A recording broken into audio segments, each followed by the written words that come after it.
Hey. Hey, guys. Guess what? Are you ready for depression? Yippee! Hello, everybody!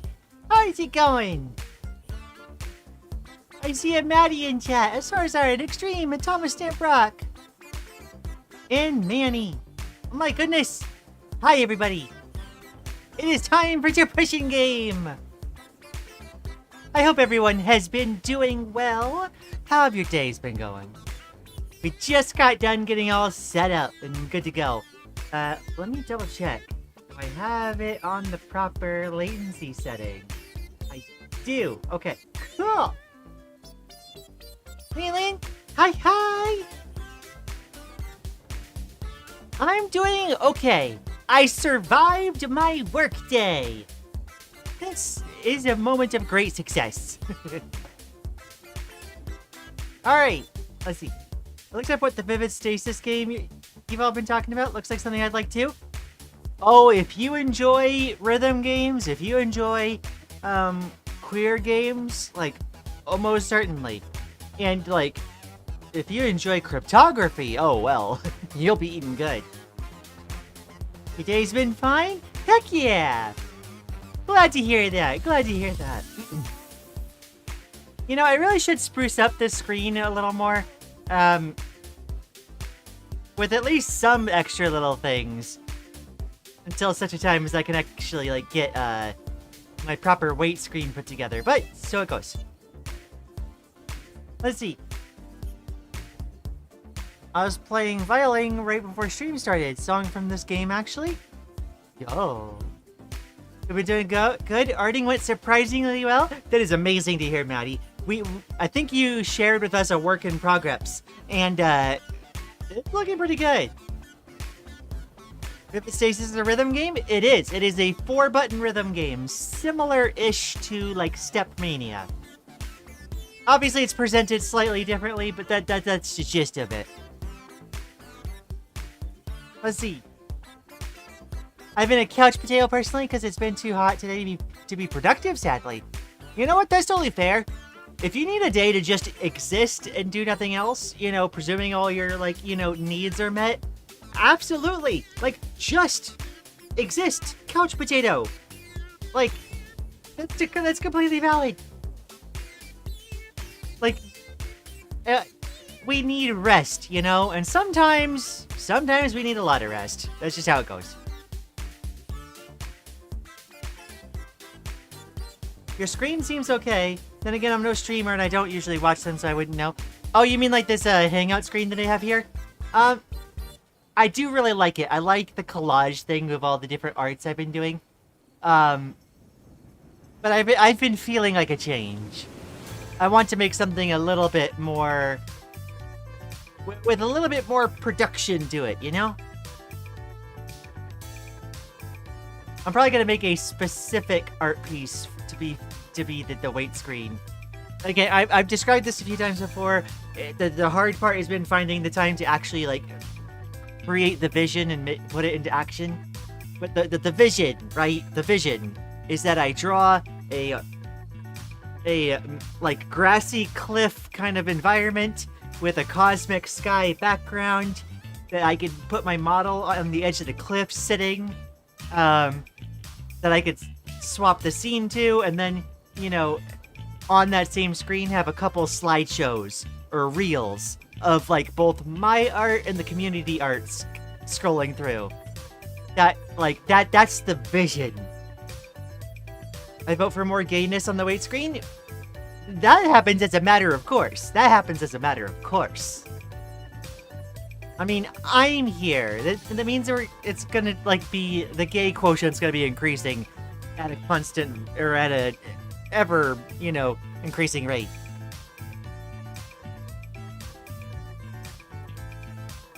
I mean, you do have art streams when you could attempt to make a revision. This is true. This is true. In that case, the struggle ends up being in that case, I get the chances to draw, but then the next question becomes, well, I need to kind of figure out where to prioritize things. There are certain things that are higher up on my queue, so to speak, that I need to work through.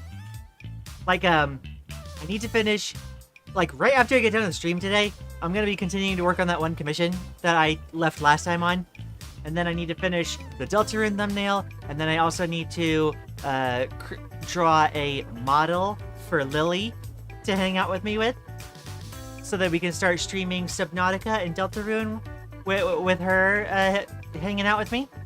I will say, when we start doing that, my streams may end up shortening. The longer streams may end up shortening a bit, because I don't necessarily want to have put Lily through the same like 5.5 hour days that I do for stream. So once that starts, we may do a while where we're just doing 3-hour streams each day, just to see how that goes, and to help like ease her into things. Days like today, where it's already a 3-hour stream, it doesn't matter, but like this will affect the ones that are usually longer. I'm excited for depression. That's quite the statement, Extreme. All right, let's see.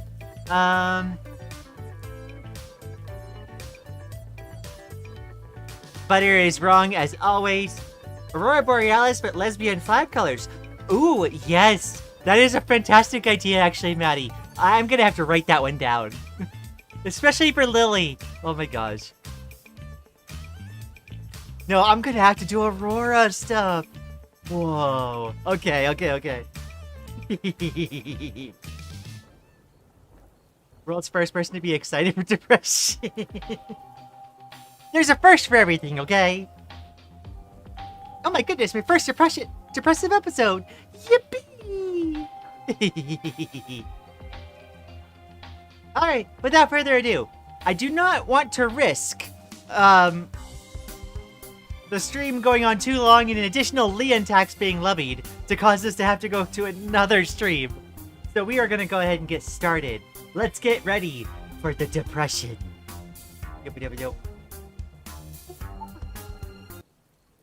Gonna pause that and get going. We're gonna turn off my rainy mood. There we go.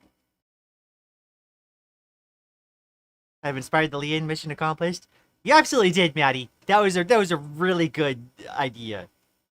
Aurora Borealis at this part of the day, in this part of the country, located entirely within your white screen?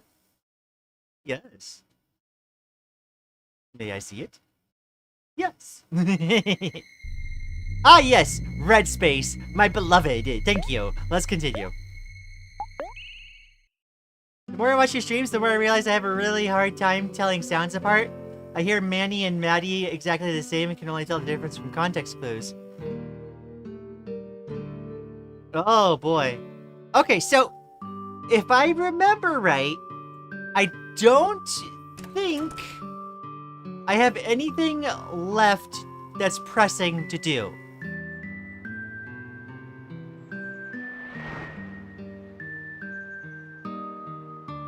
I don't believe I have any other pressing tasks.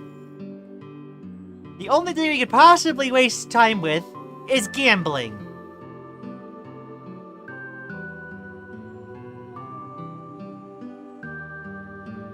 I think you're done in town? Heck yeah.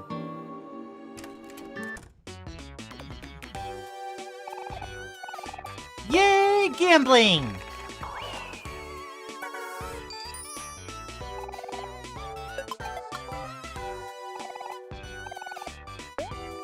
Yeah, sometimes get mixed up when Lian says your name, Manny. Our names are pretty similar sounding. Yes.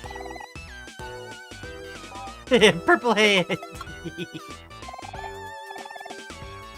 Hearing struggles, handshake. Yeah. I was thinking about that the last couple times. But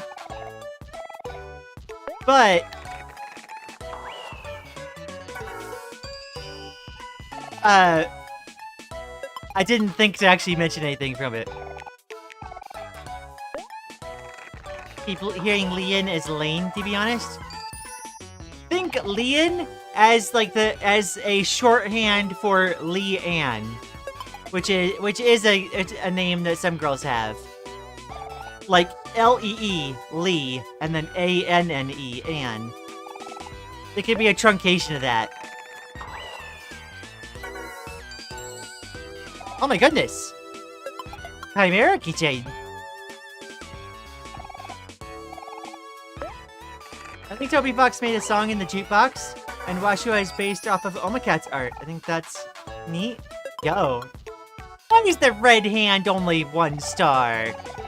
Red is awesome! What do you mean?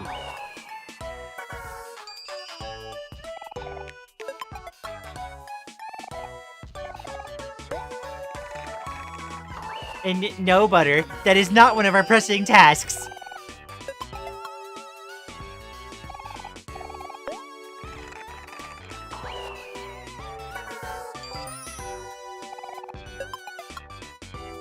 Let's go gambling! You look in the machine and see that you already have each charm. Oh!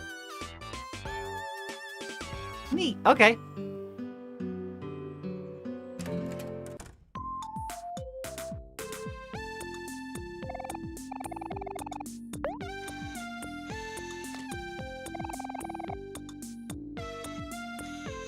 I don't know why my phone keeps writing Deltarune in full caps. I have no idea. We are 100% gambling! Gambling complete! Is it gambling if we were guaranteed to get everything anyway? I don't think that's gambling at that point.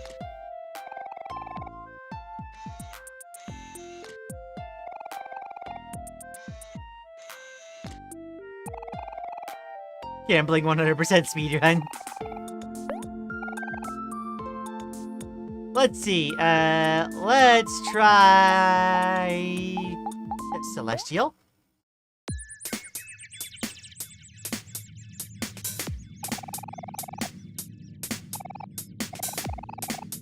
Cover white space by clover and sea life. Quantity override probability. Fair enough. Okay. Somehow the capsule dispenser gives no duplicates. That is like maximal pity system without actually like just letting you buy the ones you want. Alright, without further ado, let's engage with the depression. We gotta talk with Basil, if I remember right. Super nervous but excited? Oh boy. Okay. Basil has been all by himself recently. I'm sure he's lonely. It's nice to know that Basil has friends who care so much about him.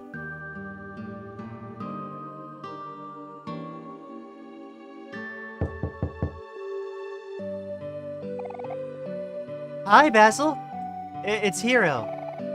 I'm here with Kel, Aubrey, and Sunny. We're here to see you. Is there anything we can do to help?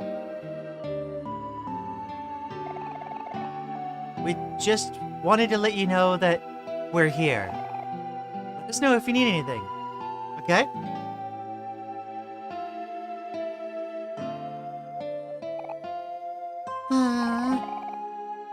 Maybe he just needs some time to himself. I'm really sorry to bother you. Don't worry about it, Polly. We've all been there before. If I've learned anything these past few days, it's that friends should be there for each other. Hey, Basil. This is Aubrey. I just wanted to say that I'm sorry for the way I've been treating you. Will you please say something? I just want to know that you're okay.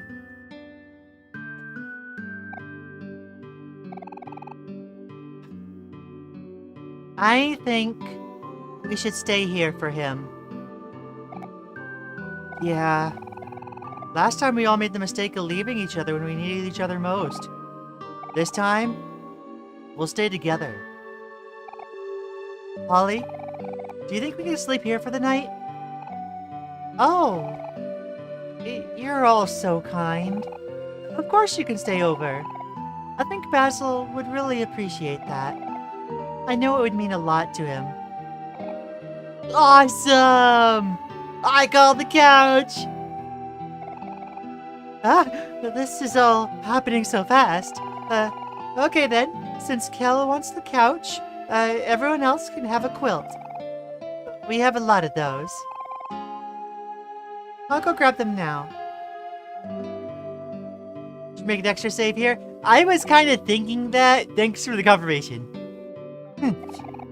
Why do you get the couch? Well, duh. It's because I called it first. Ow! That hurt.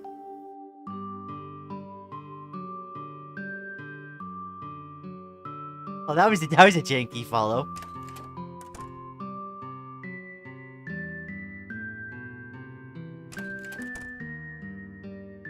Bagel in his room eeping while everyone else has a heartfelt conversation in front of his door. Basil's house is so whimsy. Yeah. Oh, Basil.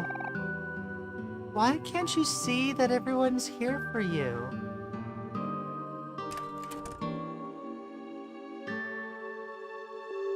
That's not what that means. No.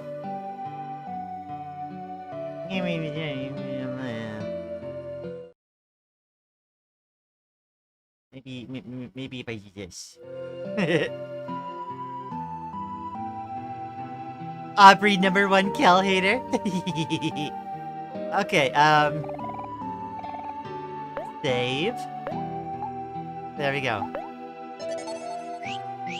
Eeping, huh? in his case, it would mean sleeping or weeping. Oh my gosh. Do you want to hang out with your friends? Yes, and I'm sure this is gonna be a-okay.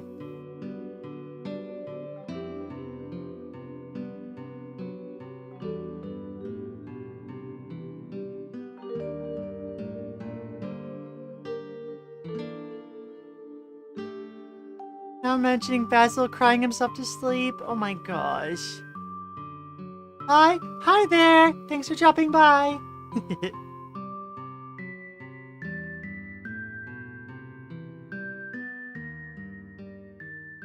I'm sure nothing bad will happen. Famous last words. Yeah.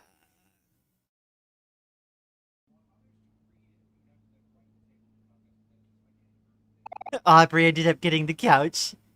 Oh my gosh. Hey, Sonny. I know this probably wasn't the last night in town you were expecting, but I just want you to know that even though you're moving away tomorrow, we'll always be friends. Uh, that's so cheesy, Hero. Hey, I'm just saying what I'm thinking. Hero's just always been such a big softie. Just like you, Aubrey. Wait, what did you say? It's nice to hang out like this again. I've been so busy with school and studying, I don't really have time to make friends anymore.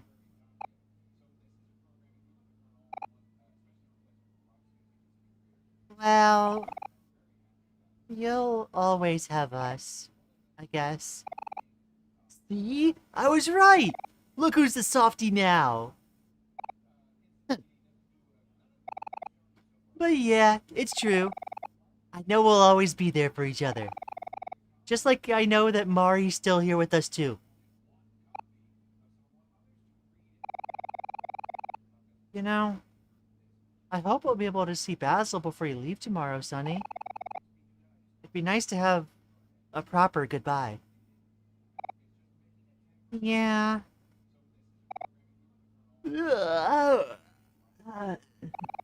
Man, I'm getting yeepy.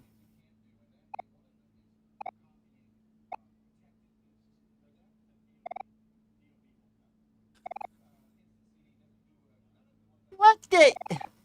Is he asleep already? Hmm. Yep, that's California. That part of him hasn't changed one bit. Hey, Sonny. Thank you for everything. It's probably been tough to leave your house after all this time, but I really appreciate you doing it for us. And hey, tomorrow's the big day. I hope you're not too worried about moving to a new place. If anything, you've got us. Life gets better. You just have to stay positive. Hmm. Life gets better, huh? Hey, Sonny, after you move away, you should, like, maybe come and visit once in a while, or something. Yeah, then we can all go out for some sandwiches. Or maybe we can all go to the park, or the beach, or just sit at home and watch TV. Who knows? We could do anything. Heh.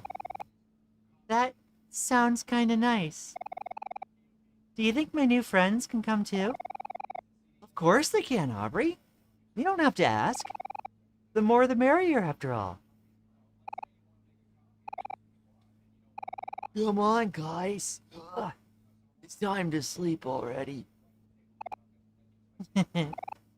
Yeah. Good night, guys. Good night, Kel. Good night, Aubrey. Good night, Sonny. See y'all in the morning.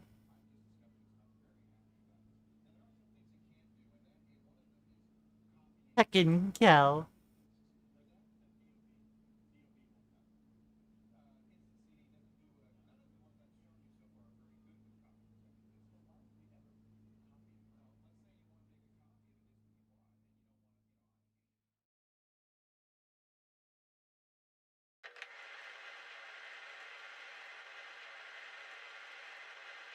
Don't worry.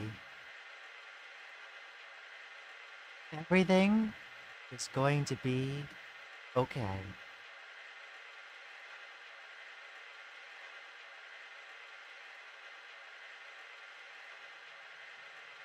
Will you forgive me, my best friend?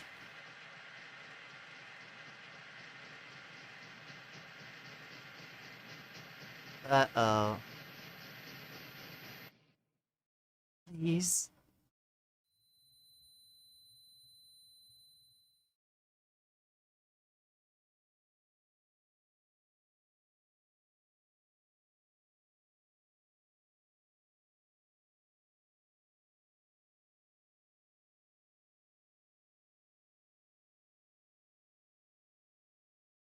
Yeah, that's Sunny in Headspace now, not Omori.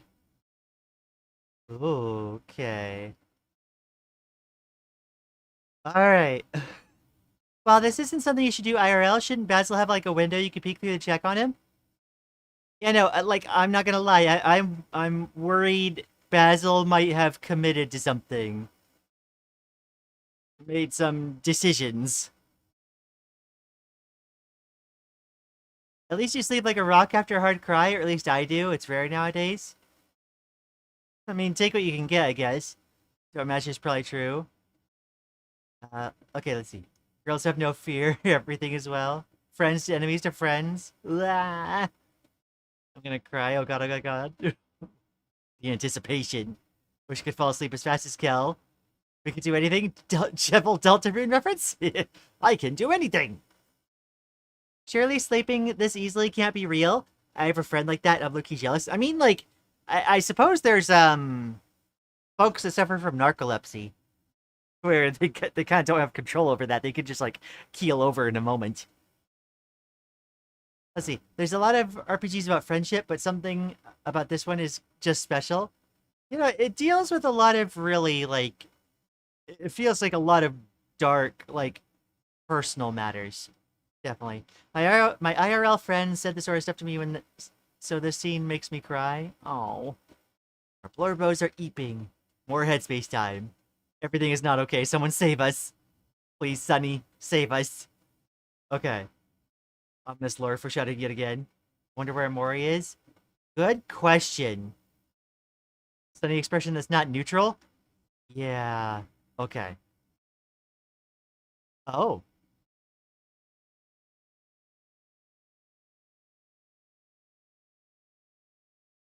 Sunny's here to steal Omori's hand throne.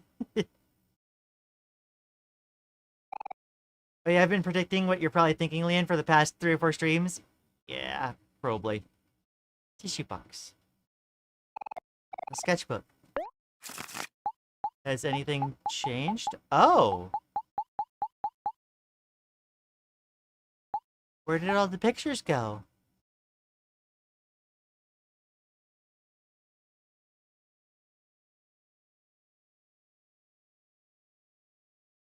The sunny stare. Nothing but static.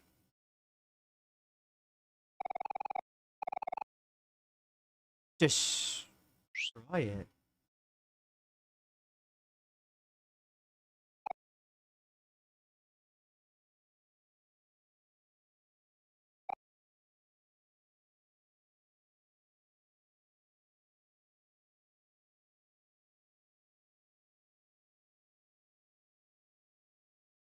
Is there a reason we would want to destroy it? What does the black light mean?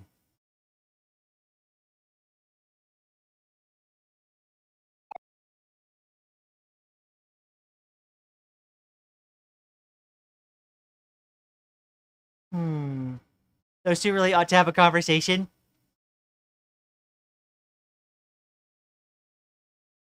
Amori, Sunny, get out. You can't see I'm busy standing here silently. The light bulb is a metaphor, but I won't say for what yet. That's what I was thinking. Like, it must be a metaphor for something, but I'm trying to sit here and think, like, what could it represent? Um. Alright.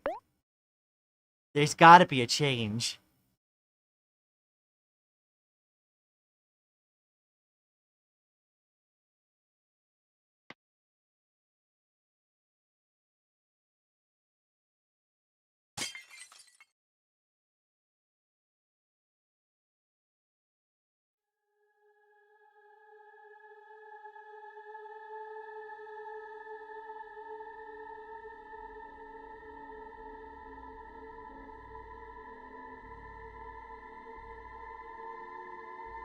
Dark mean evil thingy!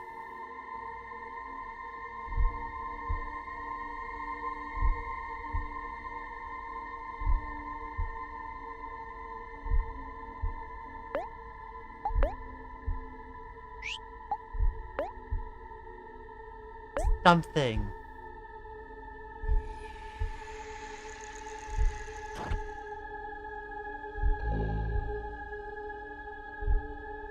The attack did nothing.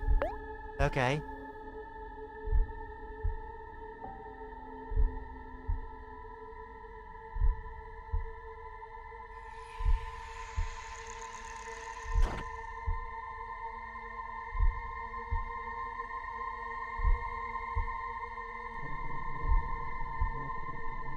Something taunts Sunny? Oh my gosh.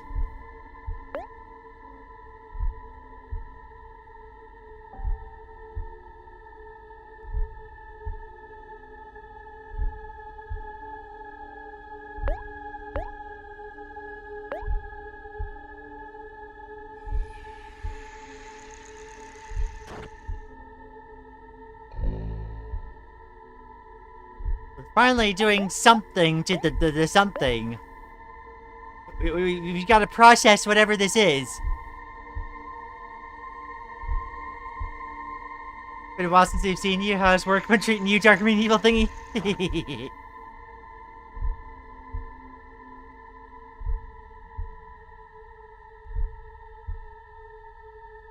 Oh wait, is this like the fears we've been? Oh. These are the things we've been, like, dealing with throughout the game. Okay. So we're gonna be going through all the stuff we're feared of.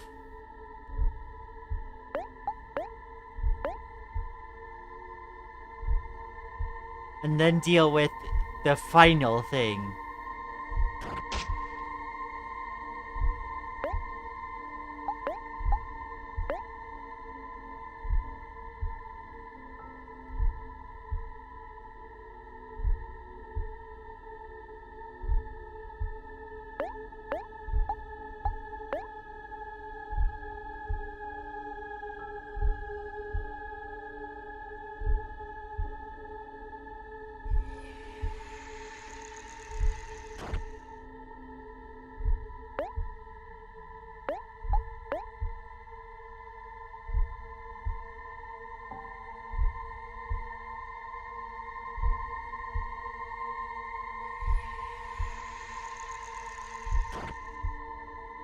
Gonna take us to the next phobia? There we go.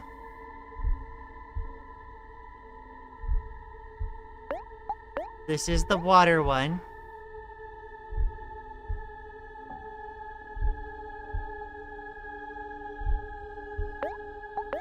Now we've got to persist. If I remember right, it's been a minute.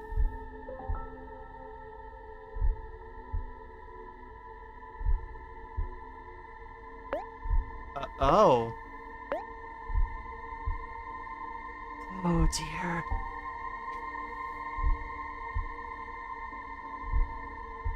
Something sways in the... That's what that shape is. The dark, mean, evil thingy shape. Oh. Oh my gosh.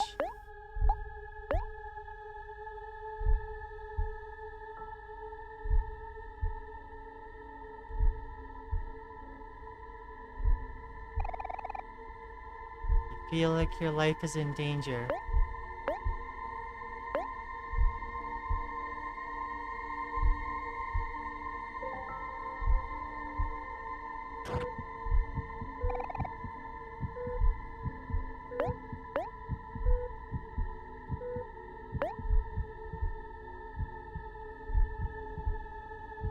Oh, good grief. Heart beats out of your chest. Oh, hey, Mario has to be from up there. Butter! Please. Oh my gosh. Your fingers won't stop trembling.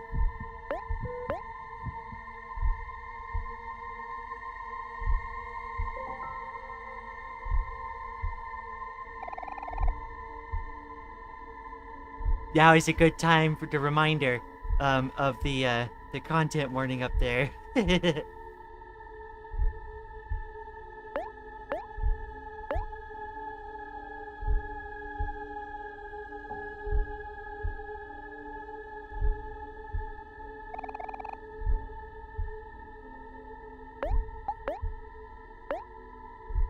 I don't have first-hand experience, but I think those are panic attack symptoms.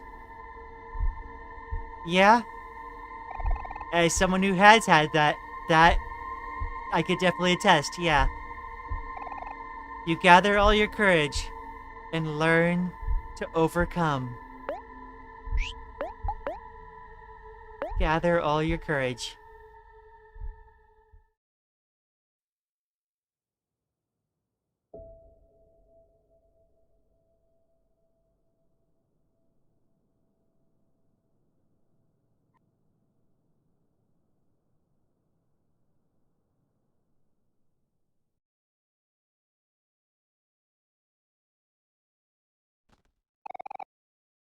Sorry to hear. I've never had one, but my mom has. Yeah, it's not fun.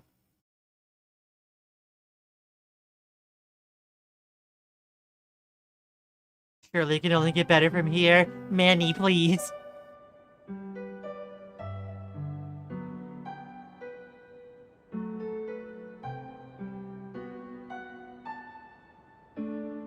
What, Dark Mean Evil Thinking and Mari fused into a light bulb?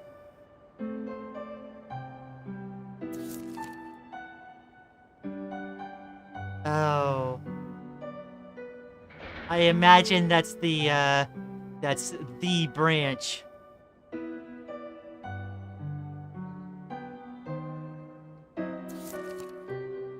The tree.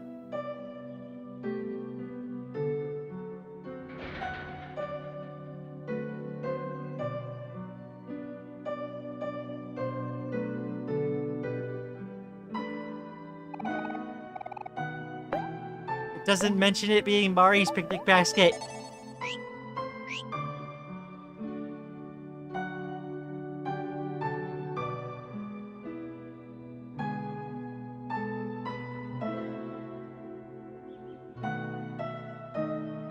Hey, Basil! Sunny? You're finally here. I've always dreamed that you would come back for me. But maybe it's too late. The truth of that day will be hard to accept when you see it. You have to stay strong. And if you can, please, forgive me. Got Basil's photo album.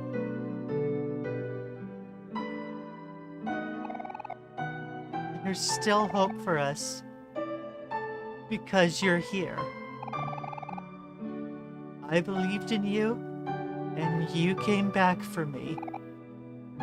So please, believe in me too.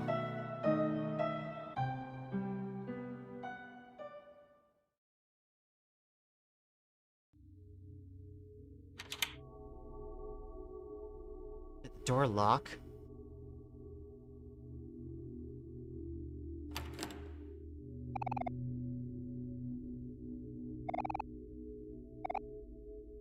My only daughter is gone. You're my only son. I can't lose you as well.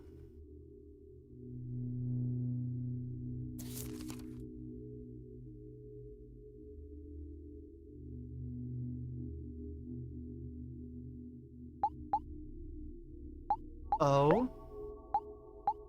Dark photo album?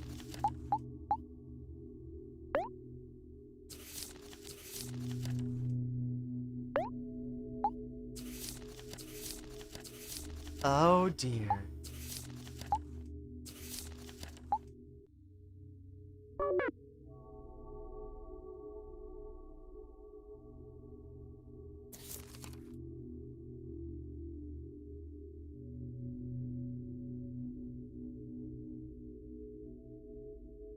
That's Sunny on the left. What's that that Basil's holding? Oh dear.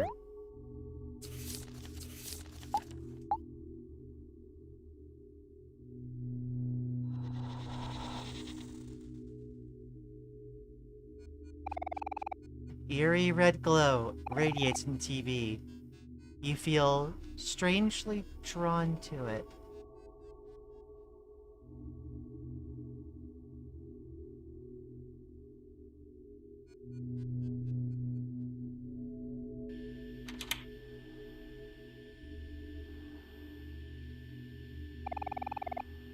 You see 4 kids climbing a ladder to space. You see 5 kids having a picnic.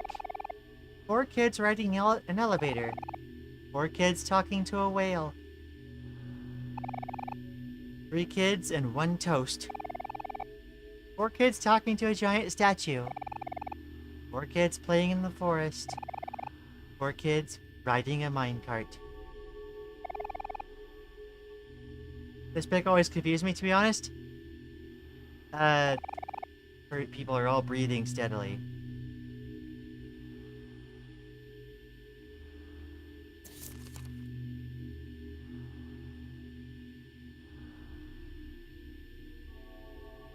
That's Sunny and Mari.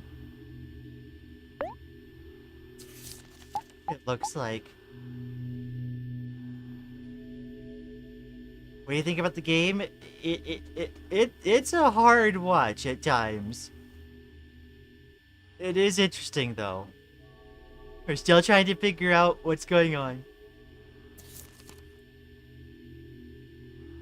Something happened, and Sunny's trying to figure out what to do, it feels like. She wasn't originally hanging from the tree, was she?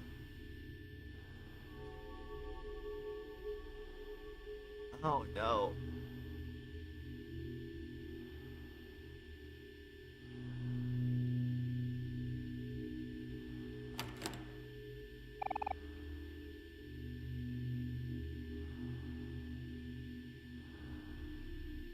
Are people— wait, people are disappearing.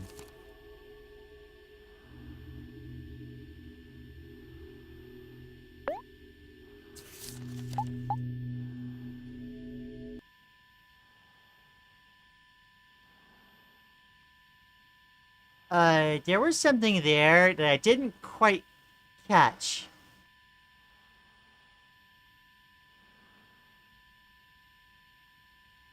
Oh.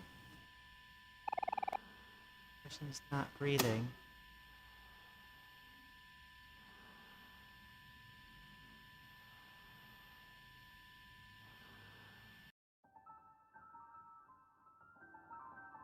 So nice of Beckel to take all these photos for us. Like, yeah, when were all these photos taken? Ah! Unless it's just like mental pictures.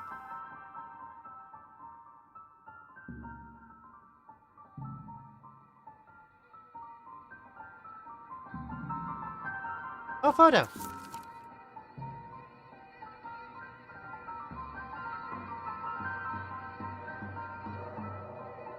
Oh boy. Something happened and they took her outside.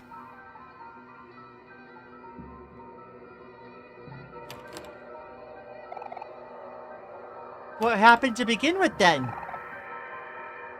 And that also implies that they put her up there.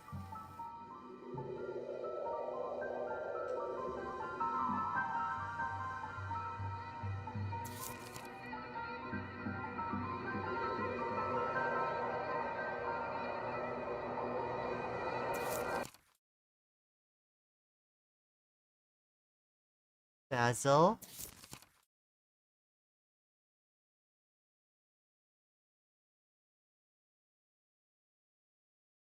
Heckin' Sunny is like scarred on his left side. What? Sunny? Don't worry. Everything is gonna be okay.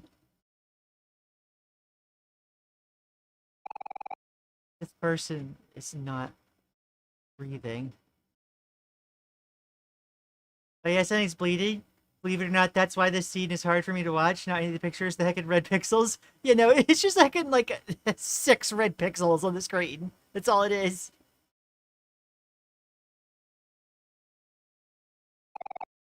Mari's calendar. Today is the day of the recital.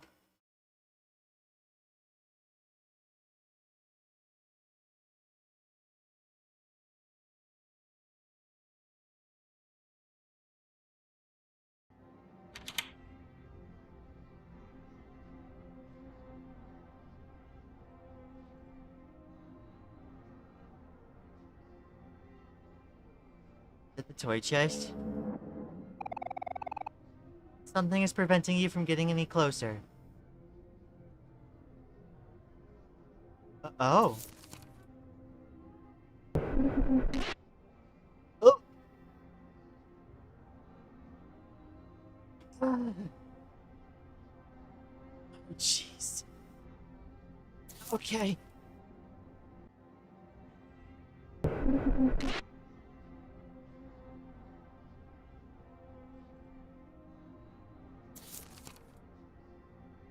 I don't like it.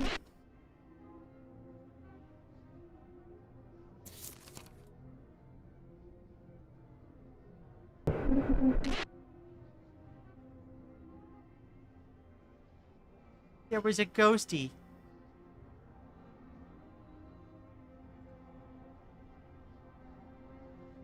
Oh, jeez.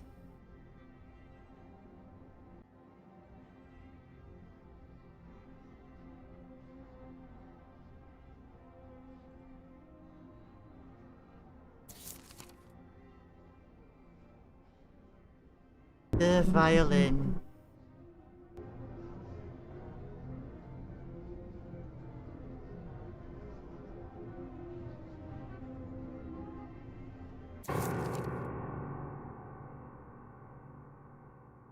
Wait, was there an argument?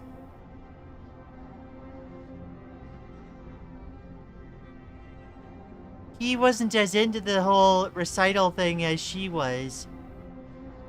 There was an argument. Oh no.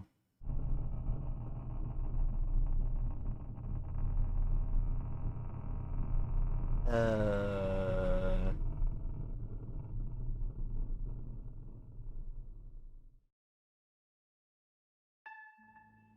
Right, she's also a perfectionist. Right, she wanted it to be perfect.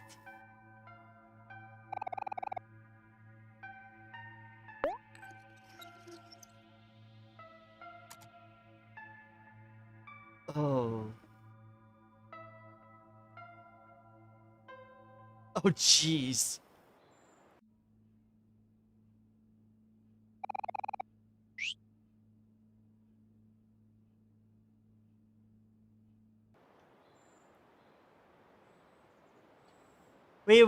Yeah, we could just sit here and pretend for a second. The air feels nice here.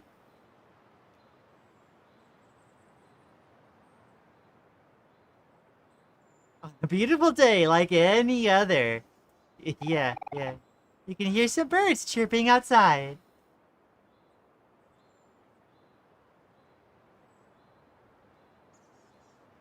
Oh my gosh, heckin' Sunny's inner psyche is so heckin' just torn apart. The smell of clean laundry fills the air. I forgot to mention, but if you accepted the keeper of the castle's offer, Sweetheart's Castle becomes this room. Oh.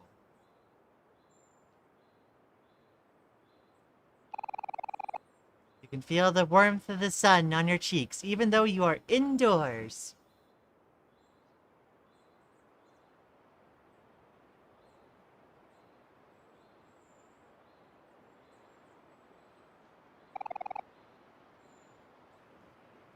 The niceness is so terrifying thematically. Yeah.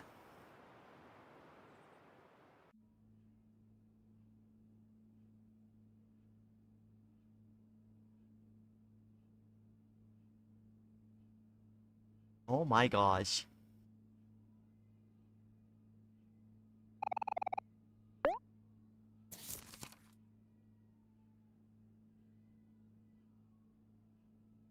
Yeah, she fell.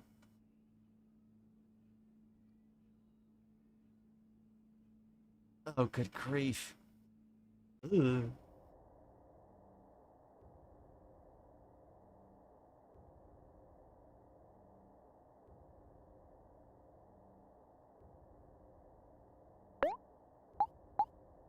You know, folks, like make sure you're okay with what's going on here, or like can handle it. If you need to leave, please do so.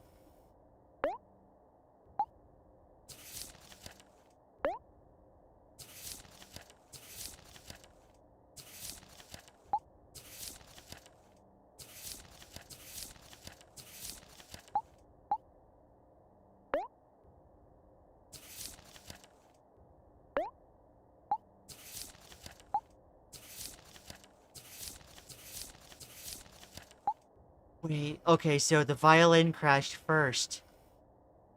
She was scolding him for it.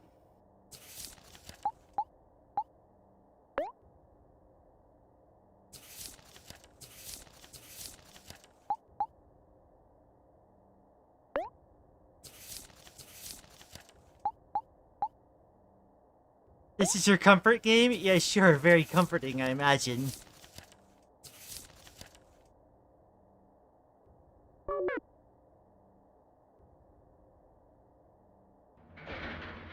I've experienced this game like 7 times at least, I'll be fine.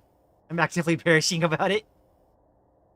As long as you're perishing in a good way? The text appears to have been scribbled out. Yeah, I feel like that's, these feel like more like mental images than literal photos. And it feels like the text being scribbled out, it very much feels like, them actively trying to, like, suppress their memories because it's a very traumatic scene. It looks like it's all from Sunny's perspective, or not Sunny, it feels like it's all from Basil's perspective.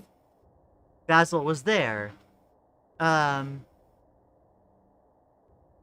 Basil probably heard a crash, saw the broken violin, Sunny and Mari arguing at the top of the stairs, and after an argument, Mari fell.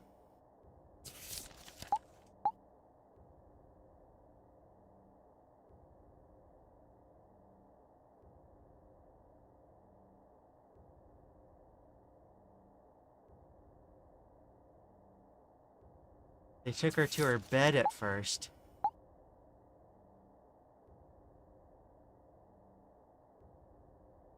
And then outside. The jump rope. Oh, I see. Oh my gosh. It's over, Mari. I have the high ground. Oh my gosh. Uh, I find it funny how this is my comfort game and I would actively think about scenes like this when I was distressed.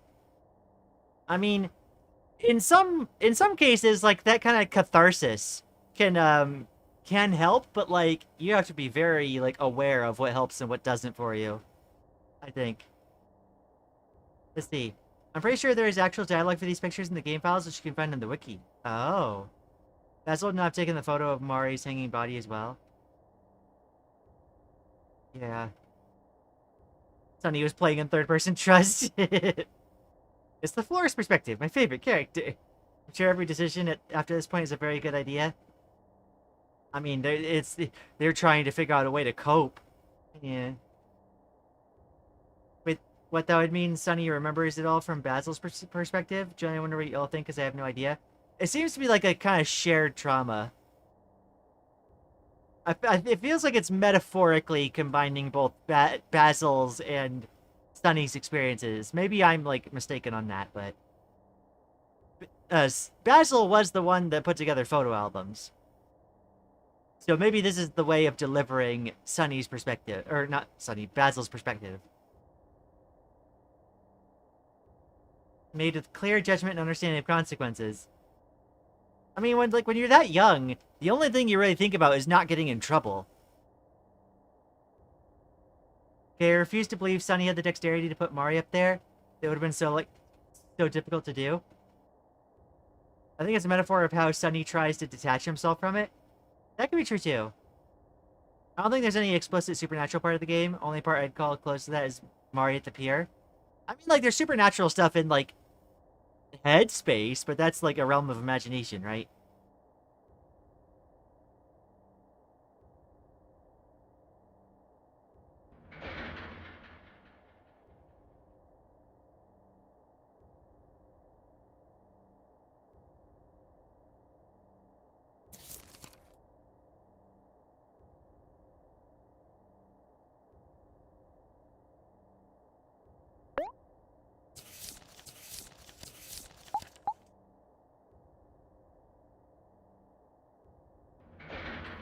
Those kids did not have clear judgment. I mean, like, they were what, like 12?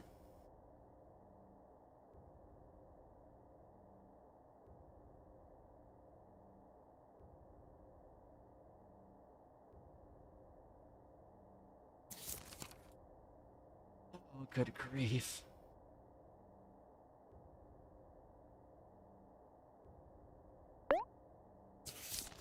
Like, I can get it. Like, this is mortifying. Ugh. Yeah, I don't think there's really supernatural stuff so much as this is a metaphorical way to present the perspectives in how they perceive it, how they think of it, right?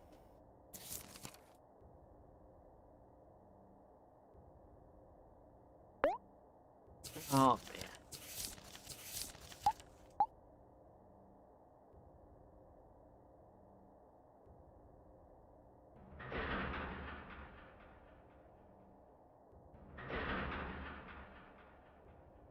Can't go back.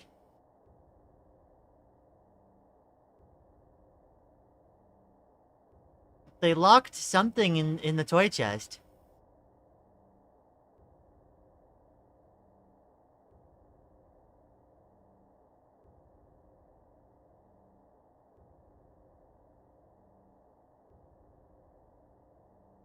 Oh, the shadow.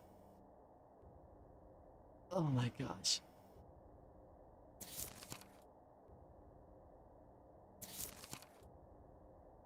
It's the first photo again? Oh, it's just going through the sequence. Right.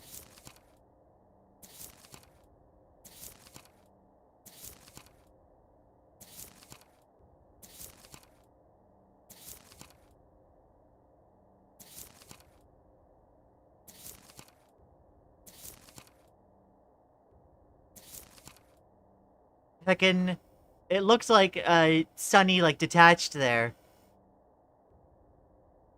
So, like, one of the ways that systems can become plural is via trauma. When something is so heckin' overwhelming that the only way they end up being able to cope is by sectioning off, like, a part of their mind. And, like, that's the kind of experience we have. Obviously not with this particular trigger, but, like, there were things that were so overwhelming that, like, like, I'm guessing that this is where Omori came from. And it's appropriate that Omori is named after the piano. Oh my gosh. The fact Sunny took her upstairs because he probably thought she passed out or something, I don't know. Like, yeah, like, the hospital scene, this hospital, like, imagery, they were hoping she would get better. Like, yeah, that she was just, like, hurt and, like, would get better. But, like, oh no. She probably, like, broke her neck. Ugh.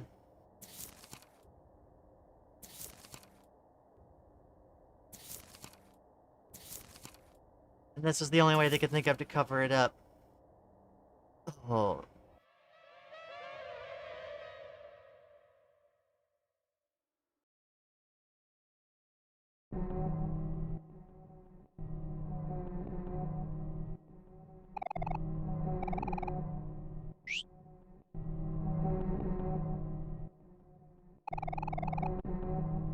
Hero's always been someone you could rely on.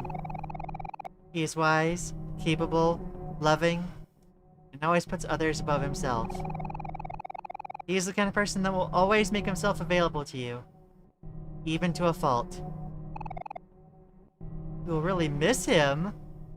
What are you planning on doing?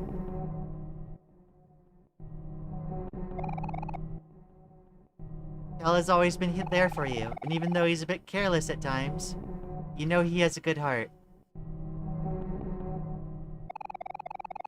More than anything, he just wants everyone around him to be happy. He has always been someone you can count on to lift your spirits. You'll really miss him. Oh, right, moving away. Right. In this context, it, like, really reads as something else. Aubrey has always acted true to her feelings. No, I've read it. I've read it. Don't worry, guys. There is another save, just in case. Trust. Aubrey has always acted true to her feelings. Even though she has trouble admitting how much she cares, her actions have shown otherwise. She's been a little hard to understand, but you can trust that she will always try her best to do the right thing. You'll really miss her.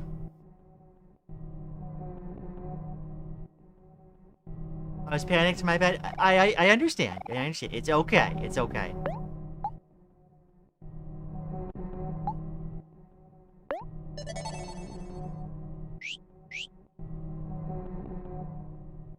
It's obviously very emotionally charged right now.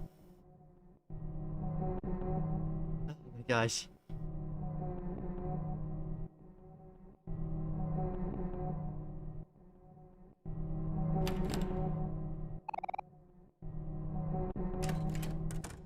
We're gonna have a lovely mirror moment? Yeah. It's always hanging over you.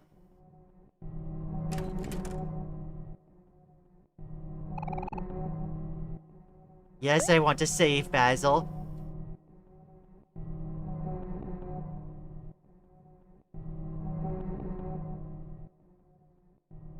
Heckin' trauma.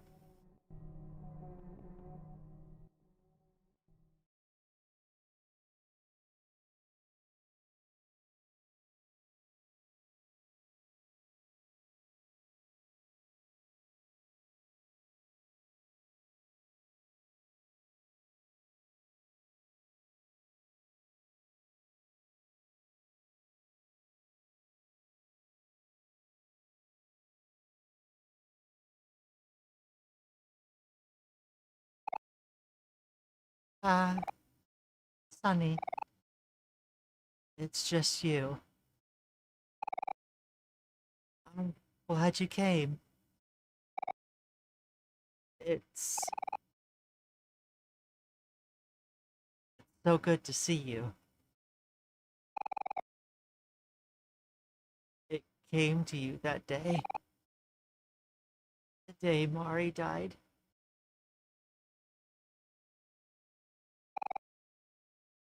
When Mari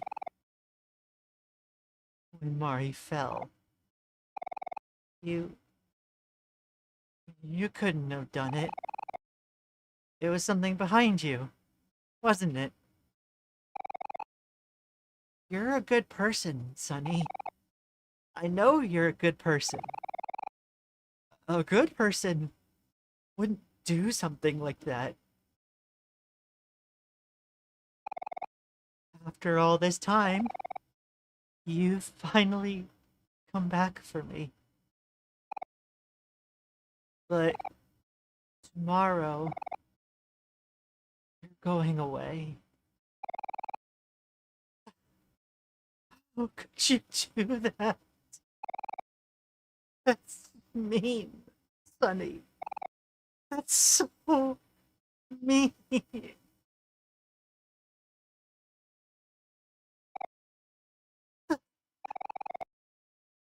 There's something all around us now. Can you see it, Sunny? There's no way out of this, is there?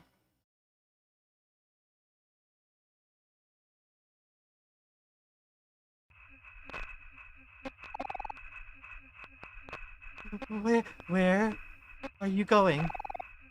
Stop trying to leave me. Stop it, stop it, stop it, stop it, stop it, stop it, stop it, stop it.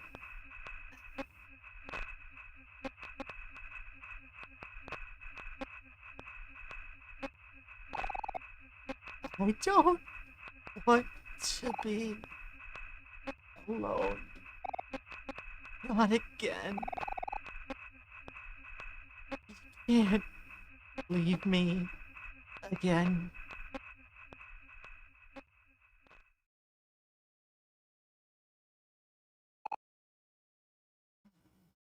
No. You wouldn't leave me. That's not like you, Sonny. There's something behind you again, isn't it? There it is now. Do you see it? Stay away. Stay away from Sonny.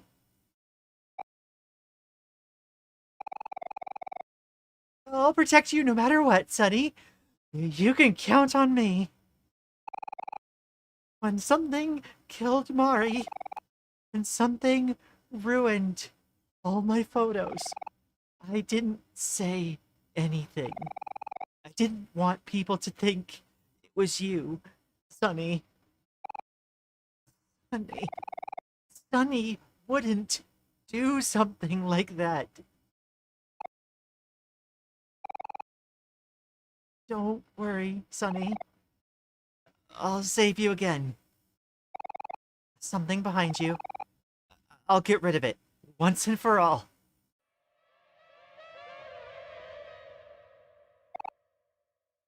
Sonny, don't be scared. I'm scared too, but this is for the best. Everything is going to be okay. Everything is going to be okay.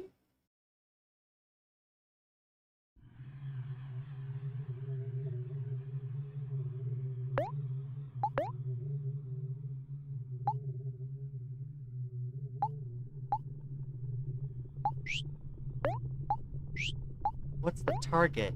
Okay, the target is Basil. It's not the thing around him. I can't change target. Okay.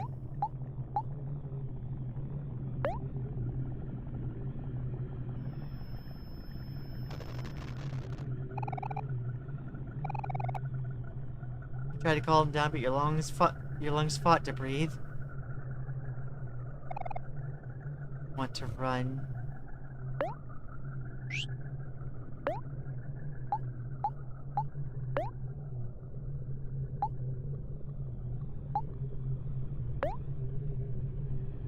Focused. Tried to focus, but nausea overwhelmed you. Basil reached inside Sonny. What?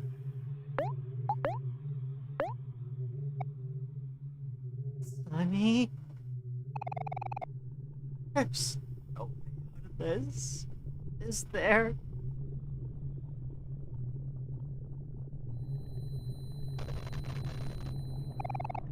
Tried to persist, but you couldn't hold steady. Want to run. I don't have any more skulls left.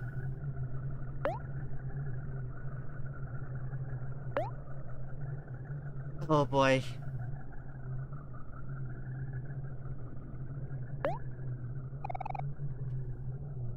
Tell me, Sonny. Am I selfish for doing this?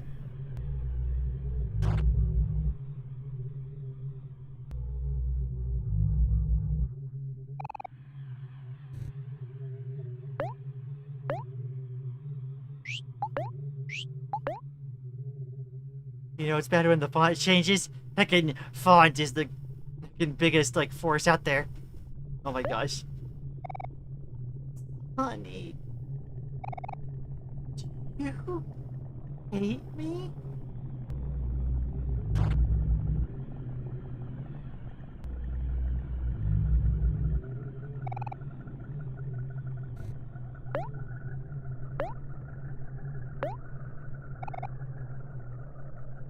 Please stop it.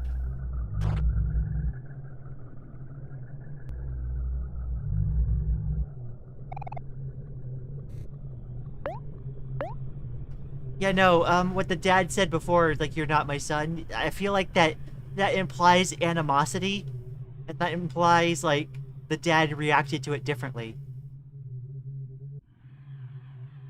And the mom was trying to cope. Didn't want to lose him either. Yeah, there's no way all the adults medical team, etc. didn't know, I think. Yeah. They probably would have seen signs of, like, her being, like, moved around and manipulated, yeah. Like, yeah, the whole broken neck thing, like, it probably makes sense to kids, like, oh, you could cover that up because it's the same thing that happens when, like, hanging happens, but, like, they probably didn't account for all the other factors. Stop struggling, Sonny. I'm so tired.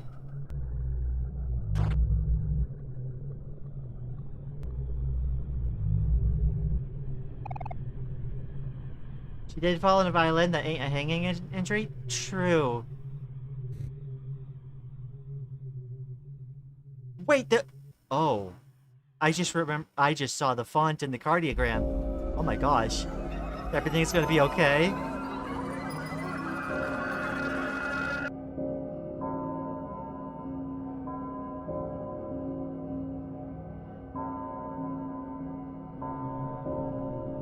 Stressed out.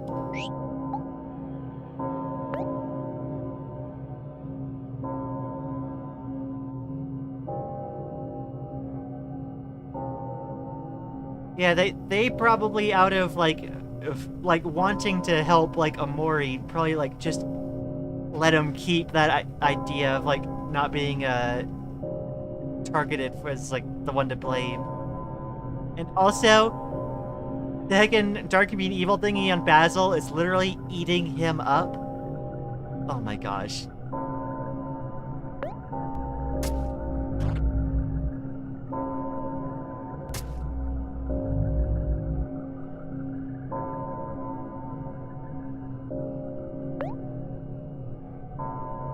You know, I don't think everything's gonna be okay. Ah!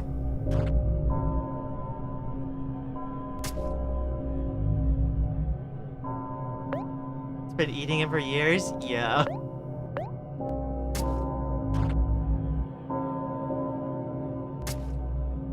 I was waiting for one of those, like, heckin', like,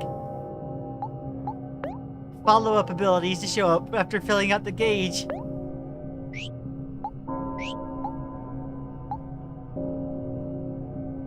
Ah.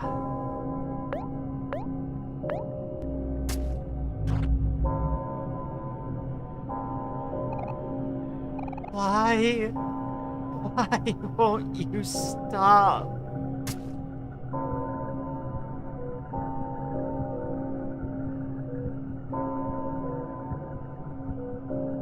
Oh my gosh. You've been blacking out that part of the screen.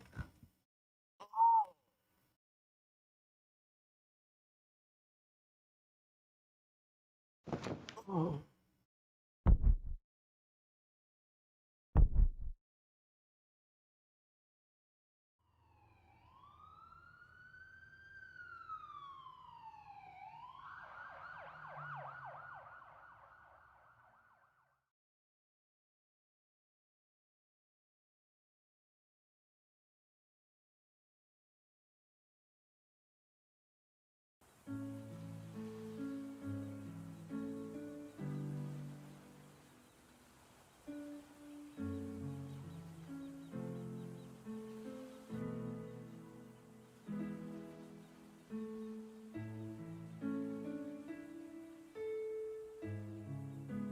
Wait, this is the same place that Grandma was! Oh my gosh.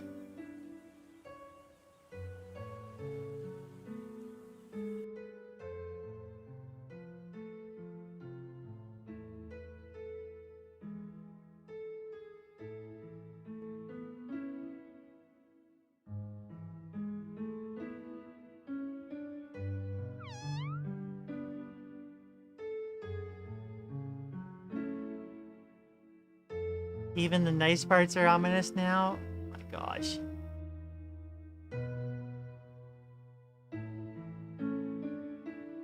You think there's something to the north? Really?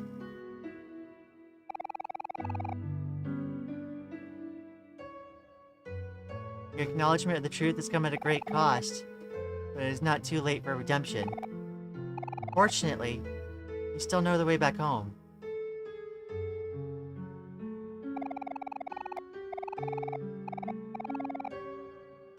Okay.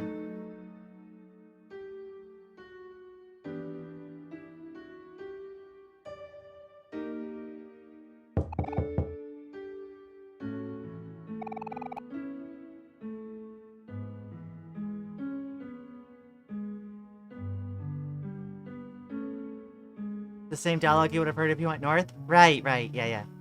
Okay.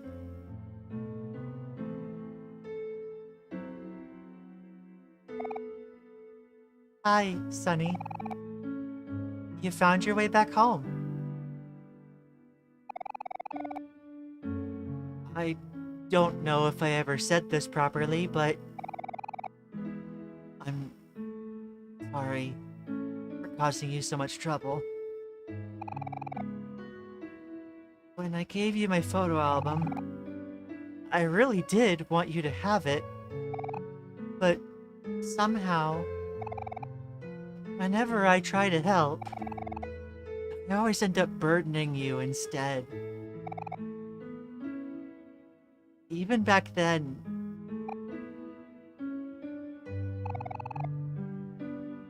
all this pain we've been feeling, the guilt in our hearts, even if you try to bottle it all up, it all comes out somehow. I want to say that everything will be okay. That we have no choice but to carry on. But that's up to you. Aubrey, Cal, and Hero are good friends. You have to trust that they'll forgive us. It's hard to truly believe that, but the photos in our album, they're not just photos. They're real memories. Our memories. It's proof of our friendship. Hold those pictures close. And remember what you want to protect. I'm sorry. It looks like I'm burdening you again. The path to your future will open soon, but only you can decide what to do in the end. It's not much, but I'll be cheering you on.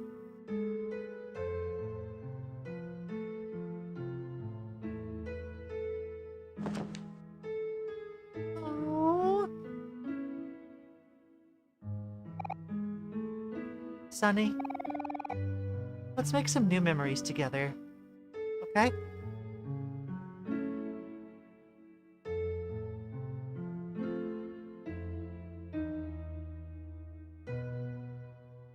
Hug.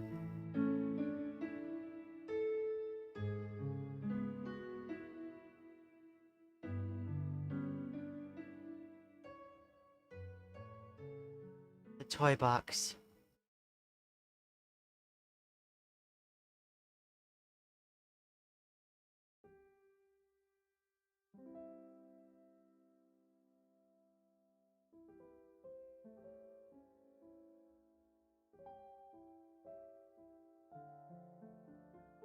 Wah. Oh my gosh.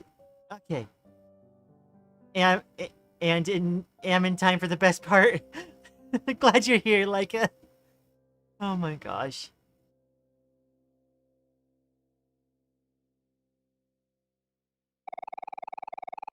We always had a large backyard, so It's nice to finally make use of it now that there's a treehouse. The treehouse is further back, but I can still see my favorite tree. Piano is playing. Yeah. Let's see. Basil has the normal sprite? Whoa. The Yowie will never come okay? Yeah, I mean, to be fair, in this particular circumstance, I don't think they have the battery to like really think about Yowie at the moment. Like they kind of have to cope with all this at the very minimum first.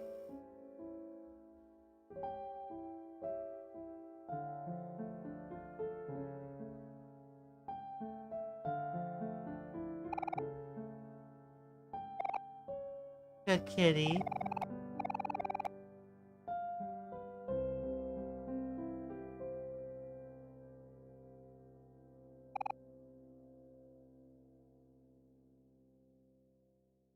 Sunny, it's almost time.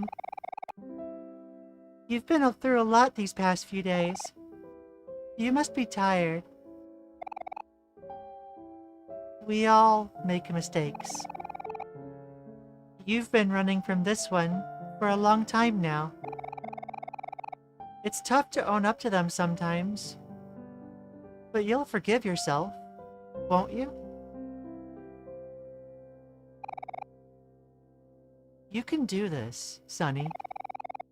You've worked really hard to get to this point. There's only one thing left to do now.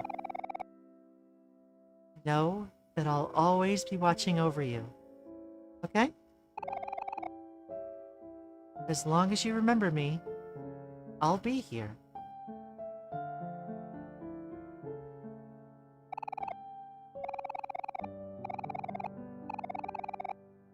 Oh my gosh. Let's see. Oh, I didn't want to say it earlier, but those two should not be a thing. I mean, yeah. Maybe, like, after all this has been processed. But, like... No, like, this takes priority.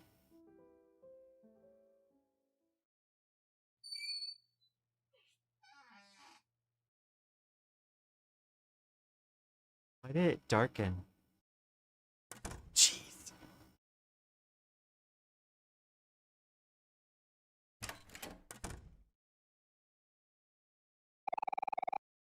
An alarm clock for responsible people. It's set to be 5 minutes early. Dad's bonsai tree. It's grown a lot since I last saw it. Books that Mom and Dad have collected over the years. All they do is gather dust. Mom and Dad's wardrobe. I'm not allowed to look in here. The door seems new? Yeah. Table lamp. It probably came with the house. Dirty laundry. Mori always asks me to fold laundry with her. Mom and Dad's bed. Mom sleeps on the left. Dad sleeps on the right.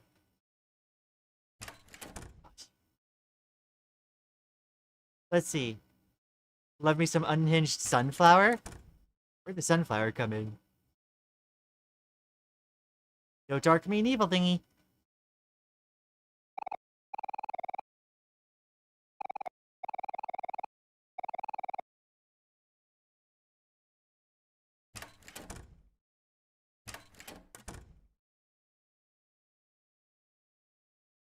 Sunflower is Sunny Basil's ship name. Oh, I see. Okay.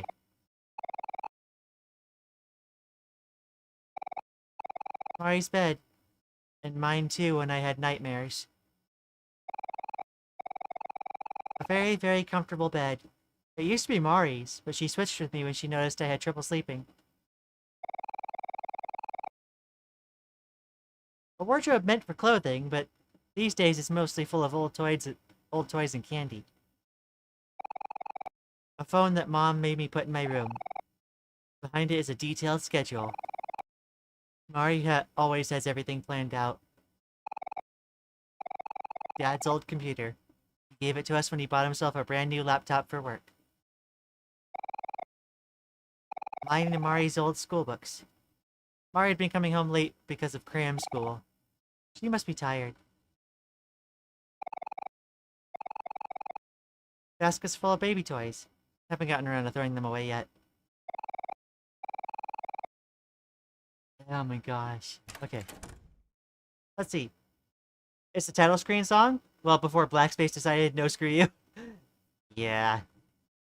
Let's see. There's a lot to examine around here, I'm noticing.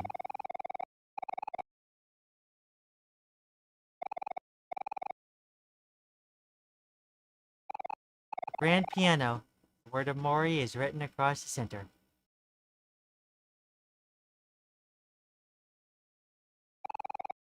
Mom's personal house phone. Used to be Mom and Dad's room, but not anymore. The table lamp. Mom bought this one on sale. I remember specifically because she made me go with her. On a Sunday. Okay. Pro tip: attractive things in the house. Yeah. I didn't think much in the kitchen was going to be interesting, although maybe I should double check that.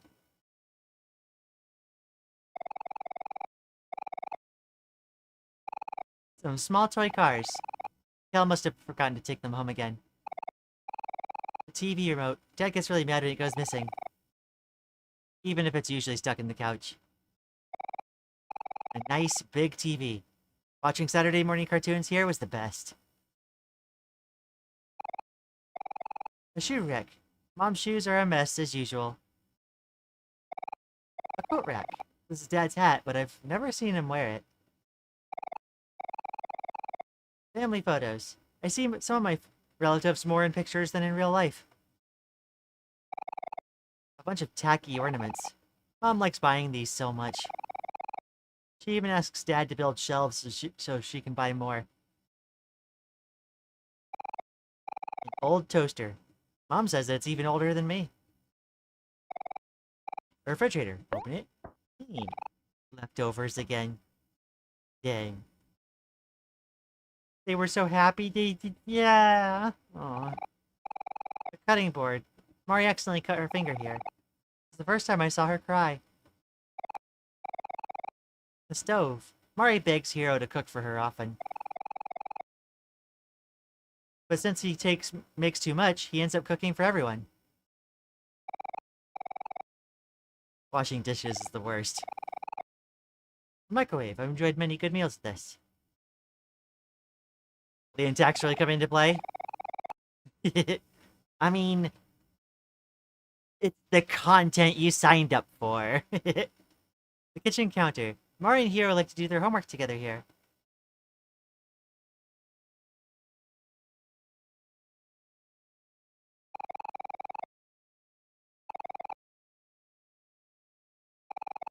A basket full of fruits. Mari is adamant about having fresh fruit in the house. Mom's porcelain vases. There used to be more, but I broke one of them. Mari took the blame for it, though. A small drawer. Mom couldn't decide what to put in there.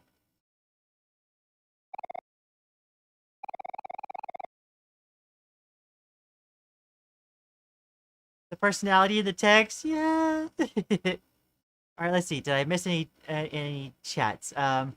My favorite tree. Well, I'm sure that won't be absolutely ruined soon enough. Yeah, that's the tree that gets cut down, I'm pretty sure. Let's see. Ambiguously supernatural / sunny processing through Mari? Yeah.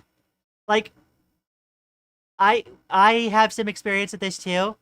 Like, when you have someone that you hold that dear, like, sometimes, like, they really do, like, persist in your thoughts and, like, end up being a lens to which, you know, you try to use to make photos, or make decisions, rather.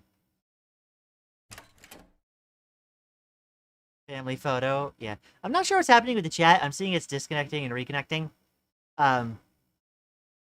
Here's hoping the stream is still, like, watchable, despite that.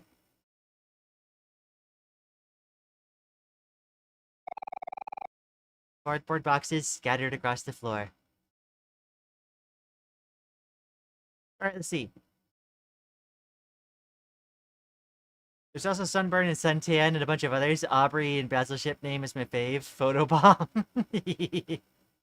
Need to hug fictional characters. I really need to give all these kids a hug.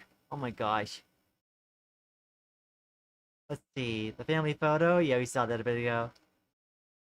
Stream watchable? Okay, good.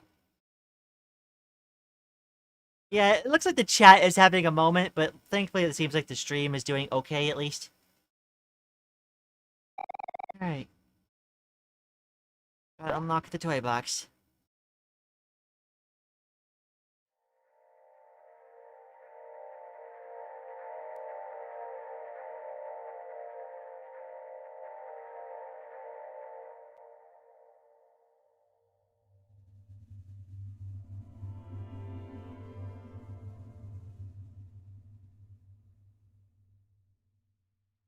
The sheet music, the violin.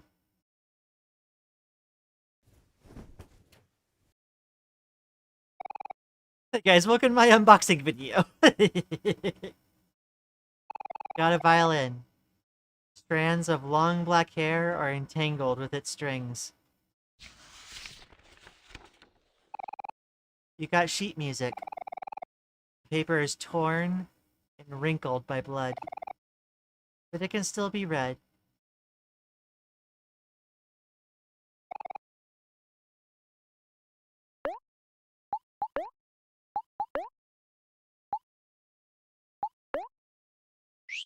Sheet music for your last recital.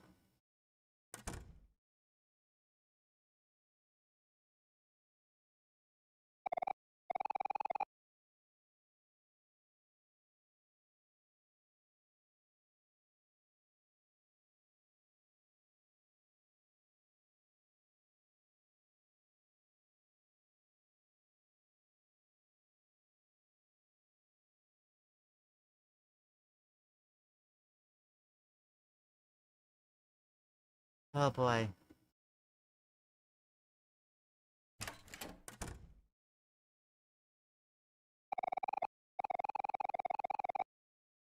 Things have gotten a bit darker. It's gotten a little darker. Yeah.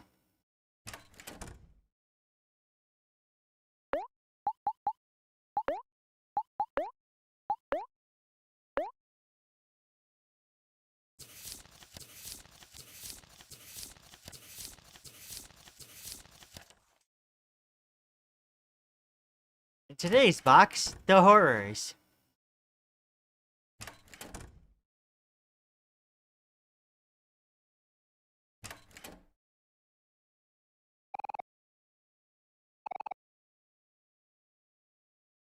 Alright, I suppose nothing else for it.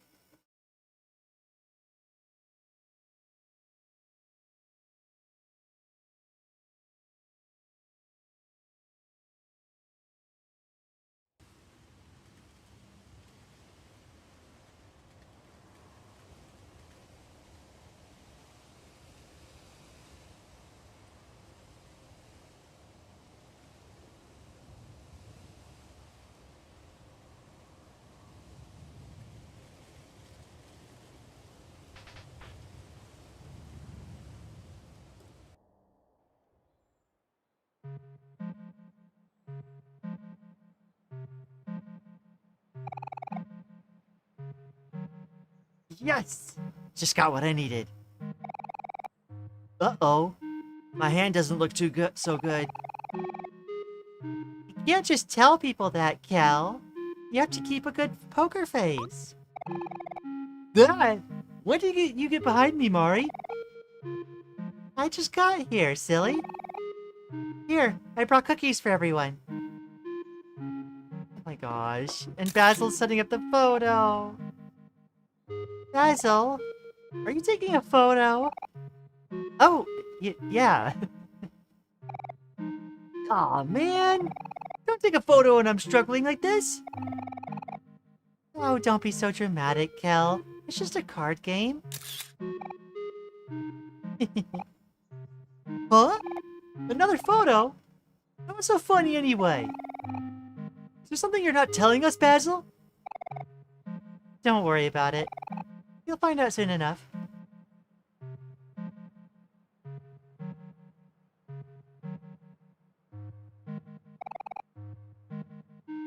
You look at Kel's hand. It's a 4, a 6, and a 6. Don't look, Sonny. It's too horrible. Uh. Oh. Oh boy. Not this again. Give me one moment.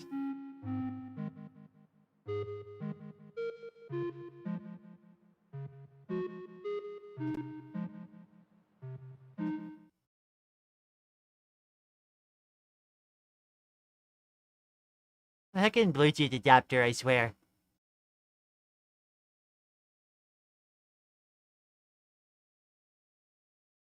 I can immediately swap to coming out my speakers.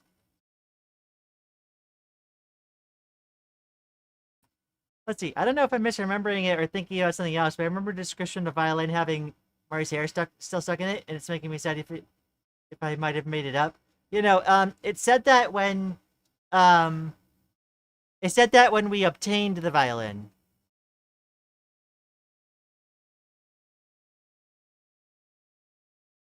Oh, Lian's headphones disconnected. It must mean she's.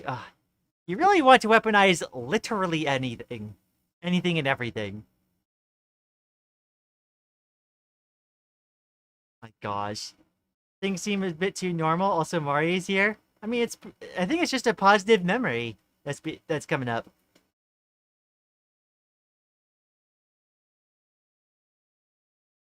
The reactions to their hands make me think they're playing blackjack, but then why would they have to hide their hands? I don't know.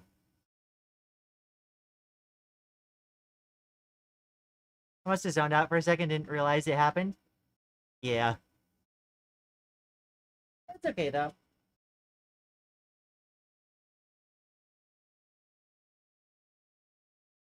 You're fine, Manny. Come on, cooperate with me here. Bluetooth.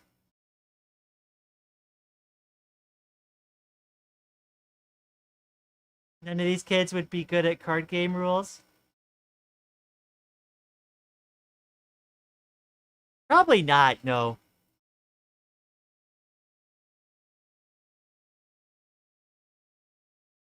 Even the Bluetooth adapter is scared. Oh my gosh.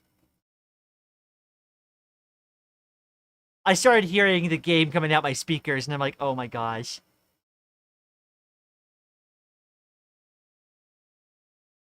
Ah, come on.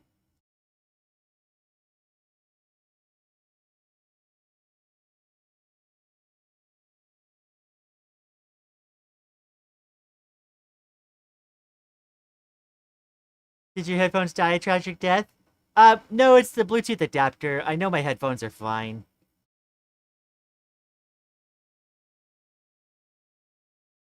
I need a different adapter.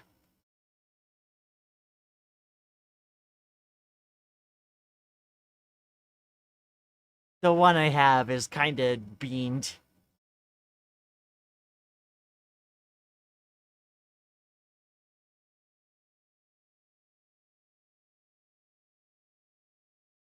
There we go.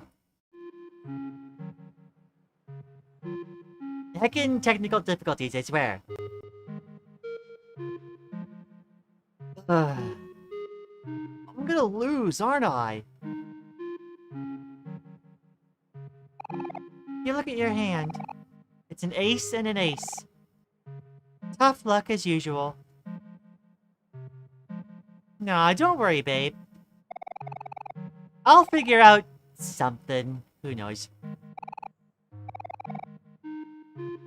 I think that's the same description text as before.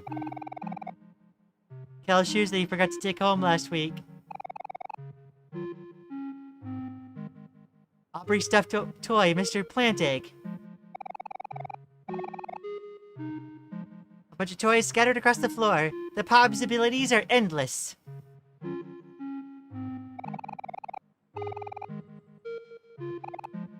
A calendar. Summer vacation is almost over.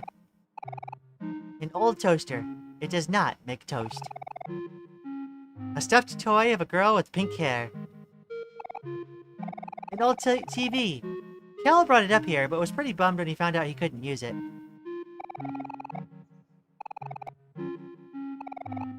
You look at Basil's hand. It's a jack and an ace. Don't tell anyone, okay?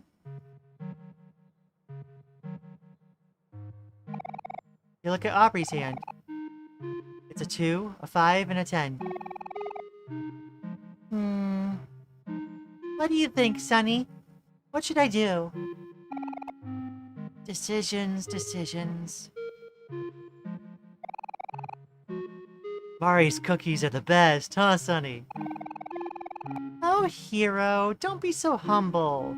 You know your cookies are way better than mine. Hey, that's subjective. Mari's cookies have much more love baked into them. I could eat them forever. Oh, stop it, Hero. You're embarrassing me.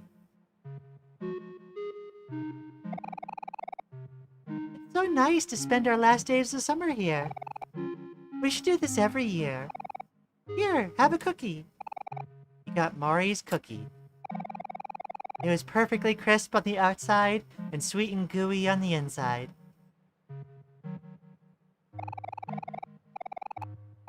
Oh my gosh, second cookie. I should learn to make cookies.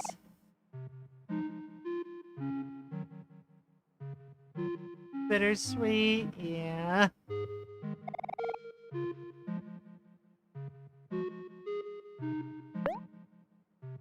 Yeah. I'm gonna go. You remembered? The smell of freshly baked cookies.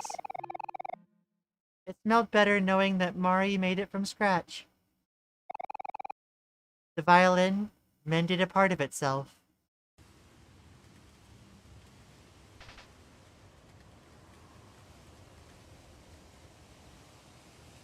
Are we now in healing space? Is that what this is?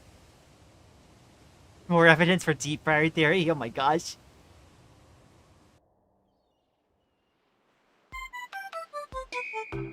Oh. Oh my gosh.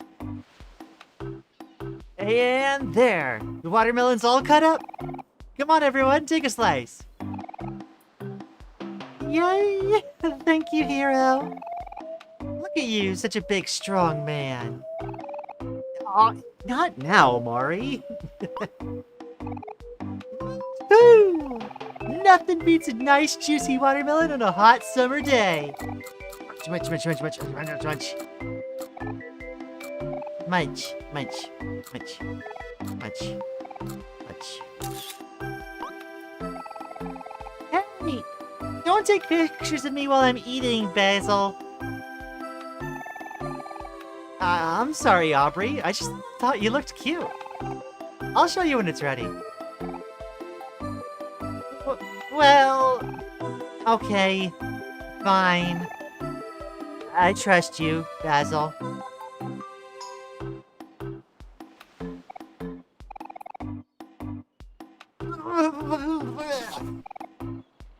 Ew! Gross. Stop spitting seeds on me, Cal. You have seeds all over your face. Well, how about this then? Oh, stop it, Aubrey. You're gonna give me cooties.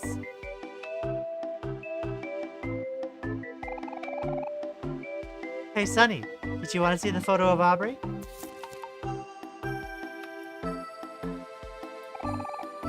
Aubrey's so cute, isn't she? Isn't the same dialogue? Oh my gosh.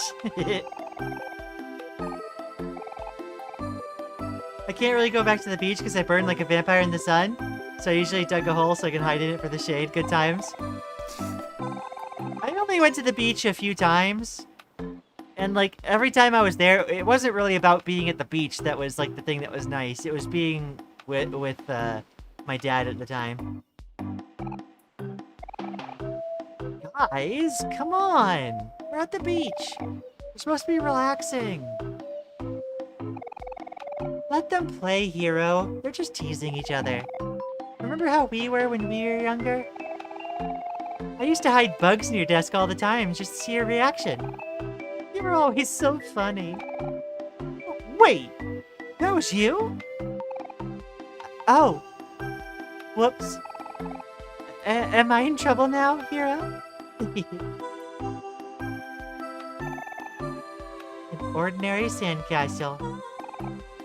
Mari's beach bag. It matches with Hero's. Hero's beach bag. It matches with Mari's. Aubrey's pouch. It fits her perfectly. A fully eaten watermelon. It was delicious. Kel's backpack. It was way too big for him. No shoes at the beach. Walking on sand with shoes is the worst. My plastic bag. It's functional. Heckin' disassociative, I can pull. Basil's tote bag. It's a little small, but he likes it. An oil barrel turned trash can. A bunch of beach toys. Fun for everyone. Relax, unwind, and enjoy. A lifeguard tower. I guess no one's on duty today. A beach chair. Boop.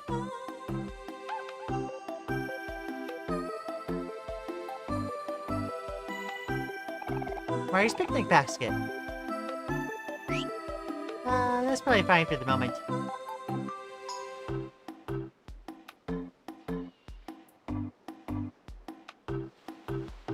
Wow.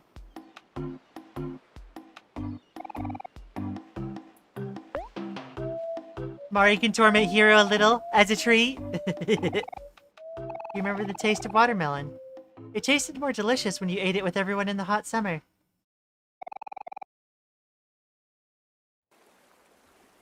The violin mended a part of itself.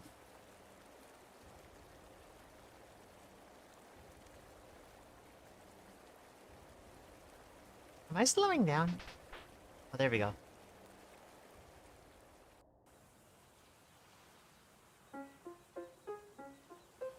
Digging holes in the beach is fun. I practically set up entire mining operations. Looks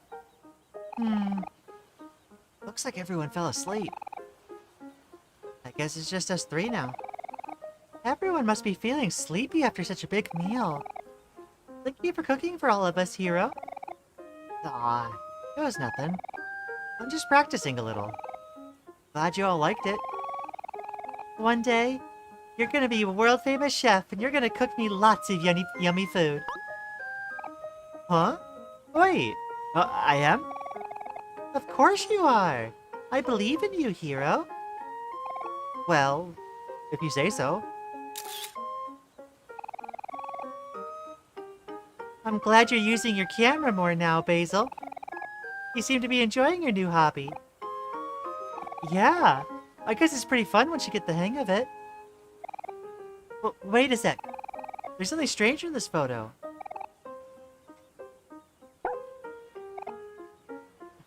Hector! How could you?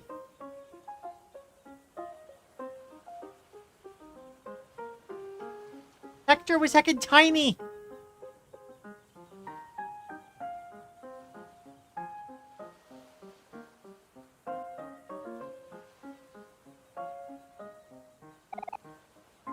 Hey, Sunny. Can I poke your brain for a minute? I really love cooking and all, and Mari says I'm really good, but my parents want me to become a doctor. Do you think I should become a chef? Yeah. Maybe. We're still young. I should dream big, right? Yeah. My mom's gonna have something to say about that. Oh, hey, little brother. Sorry, did we wake you up? You looked so peaceful sleeping there. Reminds me when you were just a baby. Hey, Sunny. I took a photo of everyone earlier. Wanna see? Fucking sleeping on Mari's legs. My goodness. This could have been such a good shot. But Hector had to ruin the photo with his poo. Maybe I can cover it up with tape later. A bunch of toys are scattered across the grass. Possibilities are endless. Everyone's shoes. Can't get the picnic blanket dirty. Aww.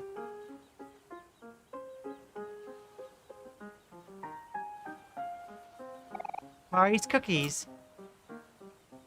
Munch. Why are the cookies at the end of the pier?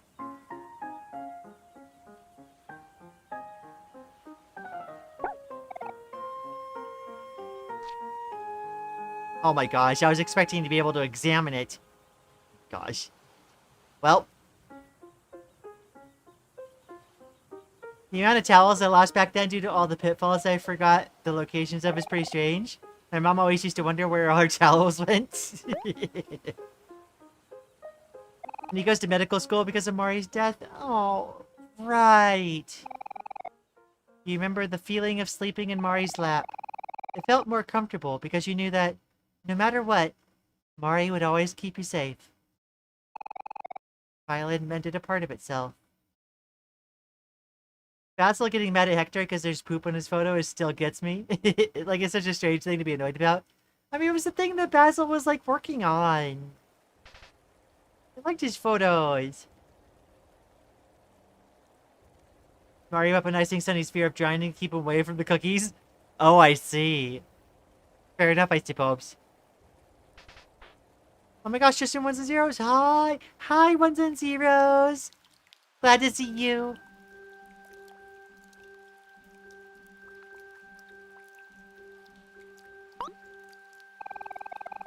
Hey, Sunny. Hey, Basil. What took you guys so long?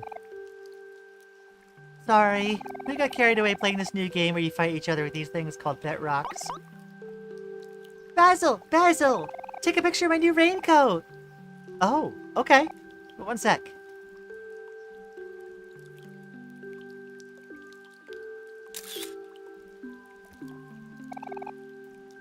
Do you like it, Sunny? It's my favorite color, pink. Ew, pink is a gross color. No, it's not, Kel. You're a gross color. That doesn't even make any sense. Oh, Sunny, that reminds me. Mari and I were talking about dyeing our hair together. Mari says she's gonna dye her hair purple. Purple? You want to know what color I chose? Wait. Are you saying you want to dye your hair pink? Ew, that's weird. Why would you ever do that? I don't know. I just thought it would be cute. Mari thinks so too. Never understand you two and your crazy ideas. I think pink would look good on you, Aubrey. What do you think, Sunny? Yeah. Sunny says he thinks pink is a great color. See? Even Basil and Sunny agree. You're the one who's weird, Kel. Psst. Whatever.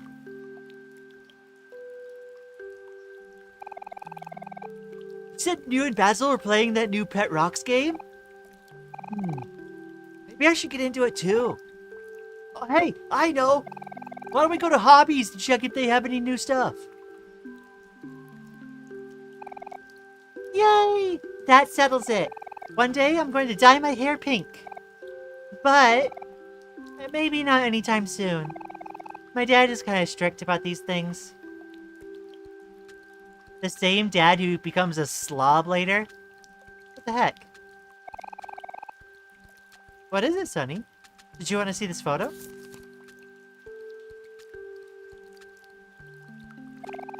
Fucking Kel doing rabbit ears. That's what the move was. I was trying to remember what Kel did in the photo.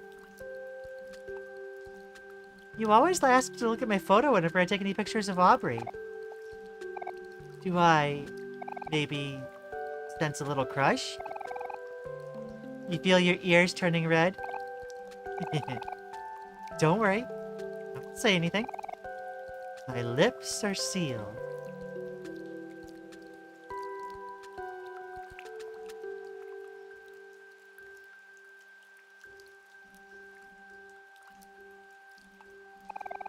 Oh, are you going on ahead, Sonny? Don't worry about us. We'll catch up in a minute.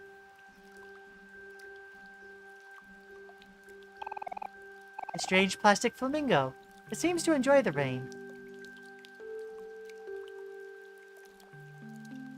Think it's a nice color? Yeah, it is. The moment when you hear a gross color. Oh my gosh. Had a bad day, so I'm lurking to finish up Shadowbringers and listening to Lian the cute. No, I'm not that, but hi, Audio and Claire. Nice to see you. I'm sorry you're not having the best day. You remembered the sound of falling rain as it hits your umbrella. It sounded more calming knowing that you were standing next to your best friends. The violin mended a part of itself.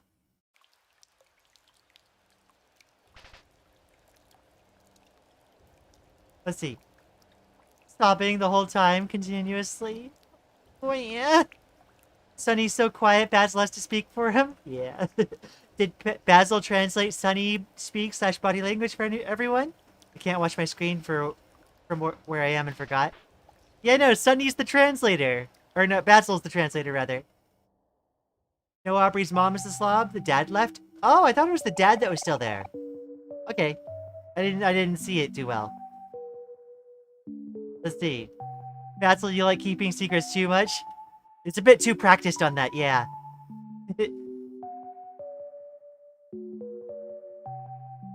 Basil's #1 sunburn shipper. Are you sure you don't want to be in the photo, Sunny? Sunny is a bit camera shy. We all have those days, don't we?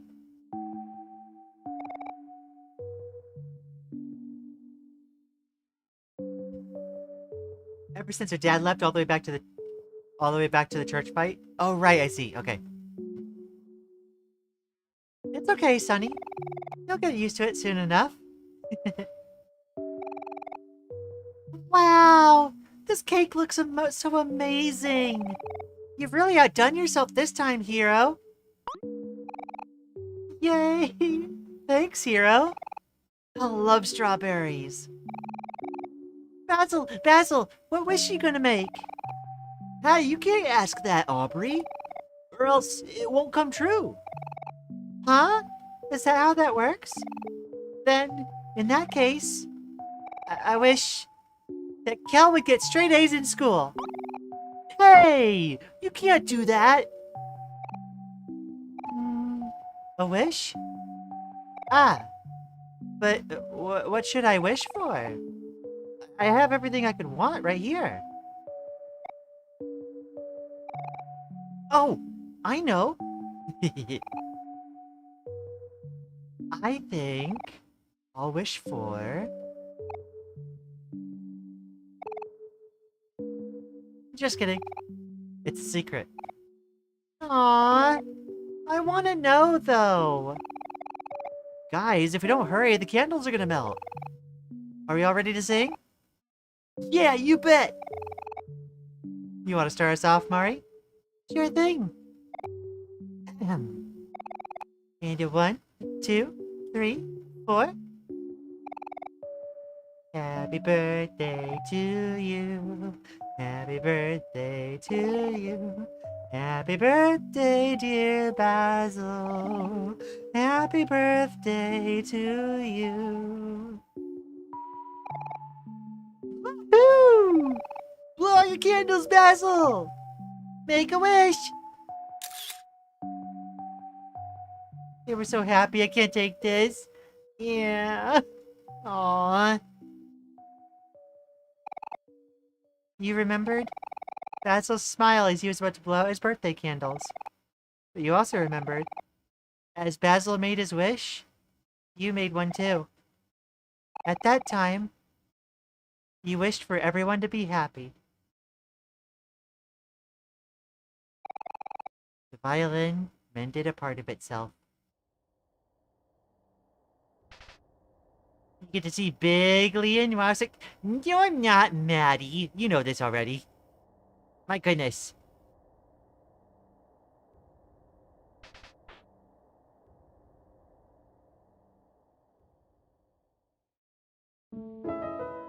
This is the everyone crying stream. Wah. Wow, a new basketball? Thanks, bro. No problem, Gal. You can thank me by doing a little better in school. Uh-huh, you bet. Okay, Sonny, it's time for you to open up your present. This year, you get just one present. From all of us.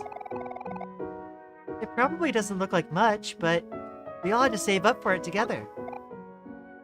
Yeah! Me and Basil even started selling cookies and lemonade in the summer. And Mari and I took a job at the bakery for a while, if you remember. And me? I had to deliver newspapers every morning for like 3 months. And you know how much I hate mornings. We know this might be a lot of pressure, but it's been a while since you quit playing violin. Mari told us how you always sit in the room with her when she's practicing piano. There was even that one time I caught you trying to play your old mini violin, even though it was too small for you. Anyway, this was Basil's idea, but we all decided to pitch in for a really nice one. So, yeah. We hope you like it, Sonny. This is from all of us to you.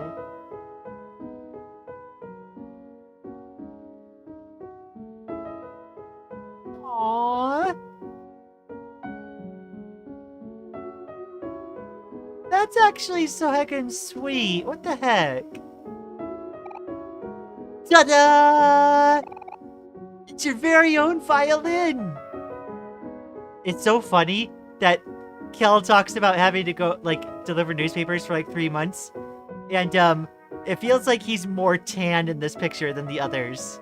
I wonder if that was an intentional design choice. It's your very own violin! We hope you like it, Sonny. Go on and try it out.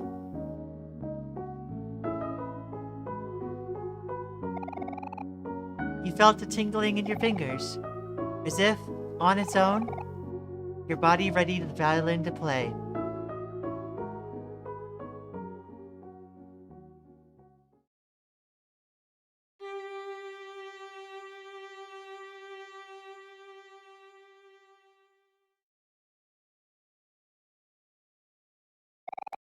You remembered the anxious feeling in your heart as you played the first note on your new violin. That scared you, but you didn't mind, because they believed in you. And no matter what, you didn't want to disappoint them, because they were your friends. The violin regained its shape.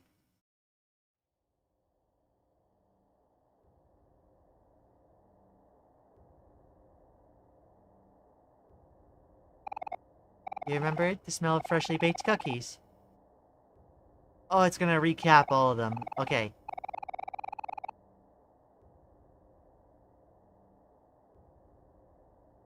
Oh my gosh.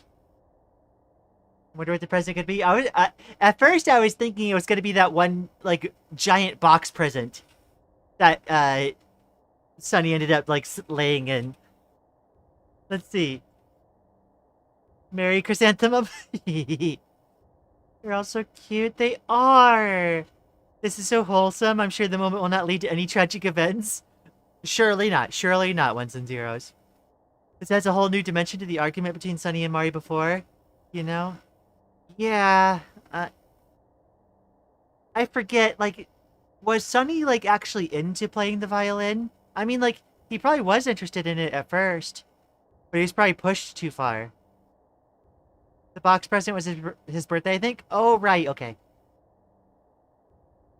I wasn't as quiet as Sunny at his age, but I really identified the way he loves his friends beyond what he knows how to express. No, me too. Me too. I used to kind of be the wallflower of the groups I was in. Oh, wait, this is the stage that we're gonna do the recital at. That's what this was. I was wondering what this was when it, like, showed up in the dream sequence. Sunny, you're finally here. After this point, it's going to be up to you. You know, before we met, I had a lot of trouble fitting in. Even after we all became friends, I always assumed you were going to leave me eventually. But when the others were busy doing things, you always seemed to have time for me. You would listen to me talk for hours and hours. I could always rely on you to do that. I know we've missed out on each other for the past few years, but it doesn't have to stay that way. People always tell me I'm dense or that I'm kinda careless. But I'll always be here if you're okay with that. Sunny, we know you're not someone who likes to take the lead. This has been really hard for you. But you have to put a little trust in us too. Just because you've done something bad doesn't make you bad. You've had to live with this pain for so long, and you've been keeping it all inside. It might be easier to ignore your problems, but it's okay to cry about them too. There's more good times to come. Life gets better. And you can be the one to make that happen.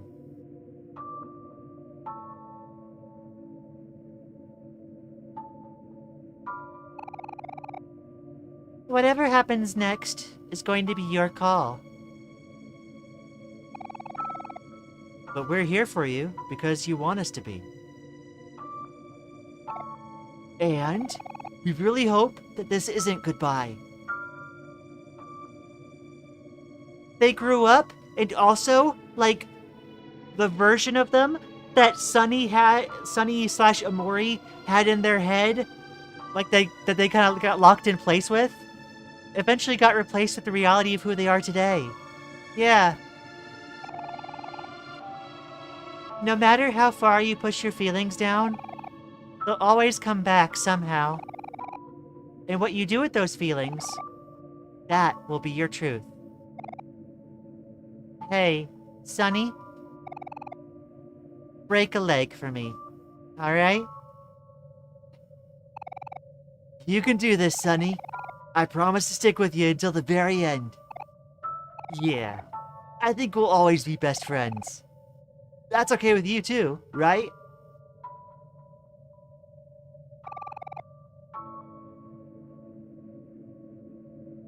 Whatever you end up choosing, we'll always want what's best for you. Keep us in your thoughts. We'll be cheering you on. They had their original hair in that cutscene, not the Headspace hair. Yeah, like, but like, one thing I noticed as we went through the story, right, is, whenever we went into Headspace, it seemed to be, like, Sunny slash Omori reliving times when the group was, like, it was during the happier times, right? But as we did the faraway town segments, it definitely felt like what Mori slash Sunny, like, experienced in faraway town translated to their mental image of who those people were in Headspace. Which, that kind of felt to me like why the follow-up attacks, like, updated along the way. And why their the behavior of, like, Headspace, like, Aubrey, Kel, and Hero kind of slowly morphed throughout the game. Yeah. So yeah, it felt like this entire game had been a process of eventually catching back up with reality, rather than being stuck in, well, Headspace.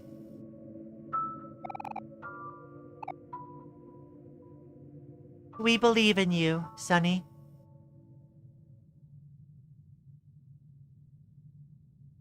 You ready for what's next? Not at all, but we gotta face it anyway. Daydream Friends updates. Aww. It's like these are his friends as he remembers them rather than he'd like to imagine them. That's true too. So like the really like scribbly headspace version of them, I did notice that. Like it was always the scribbly ones, like it was him drawing a scribble of his friends. It's what he idealized them to be. And like in that scene, you're right. They were represented as they were actually back in the day. Yeah. That's the spirit. I'm glad you approve.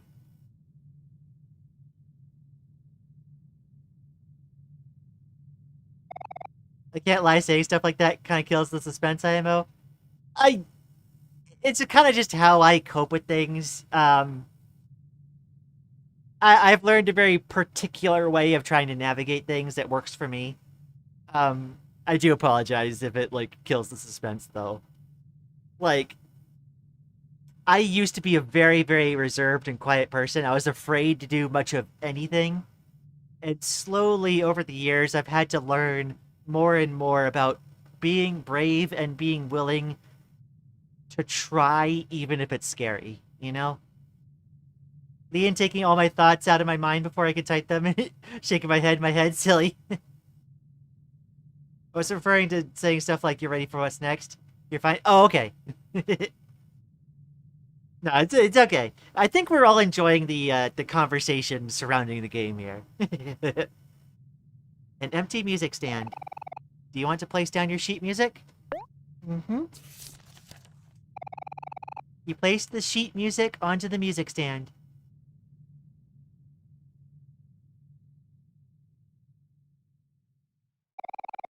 The stage is ready for you. Do you want to play the violin?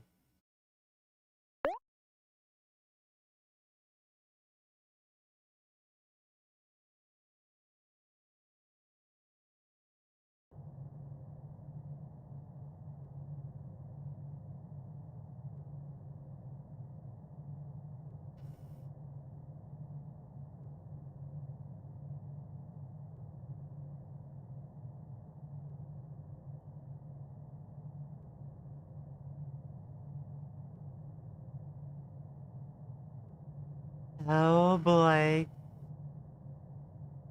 We gotta finally find closure.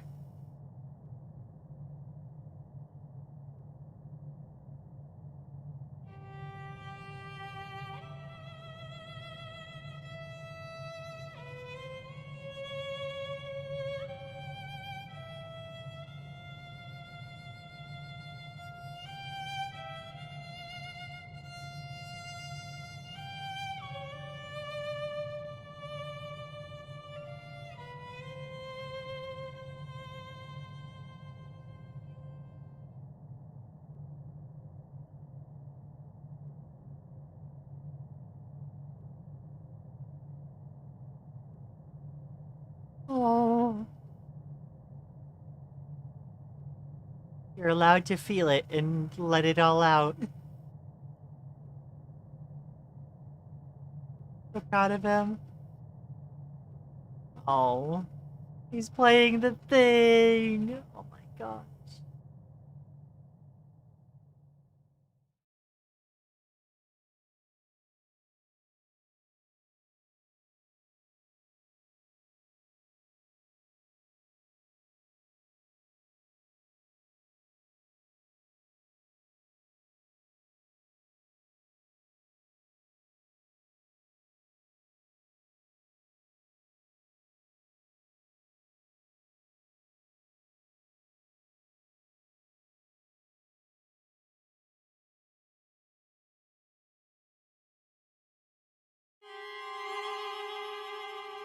Oh.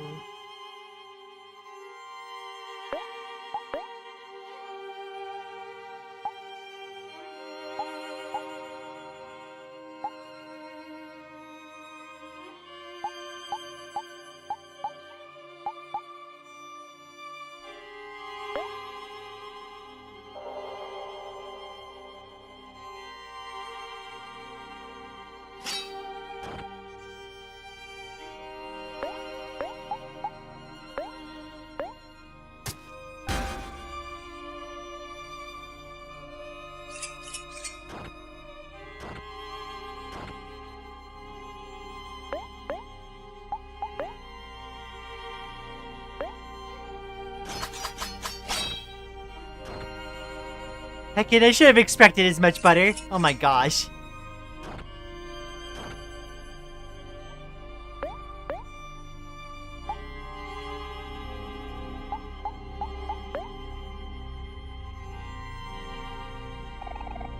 You remembered Kel's words. Friends? Friends are supposed to be there for each other.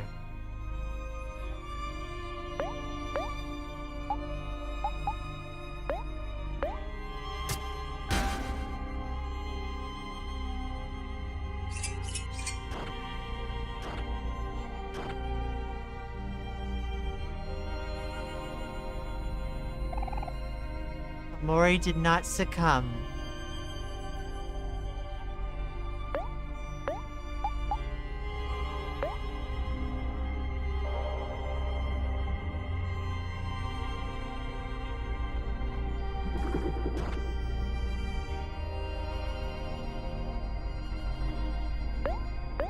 Omori was the version of himself that had to be the version had to be the one that survived. But it was also the one not coping well.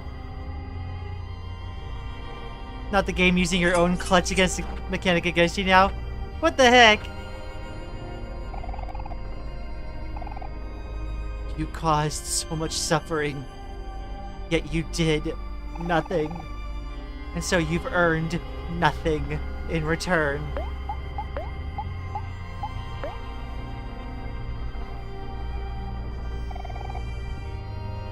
You know, Omori's definitely redder.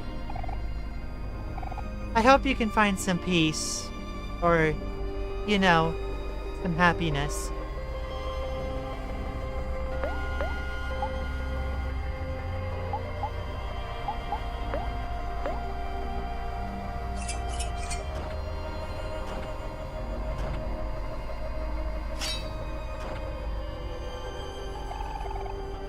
Your friends will never forgive you.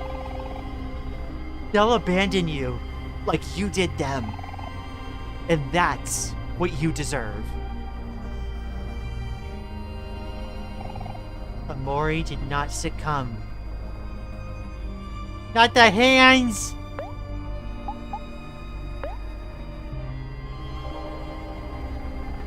Omori is JPEG artifacting! You tell yourself that you don't want to burden others. But the truth is that you're selfish. You just don't want people to depend on you.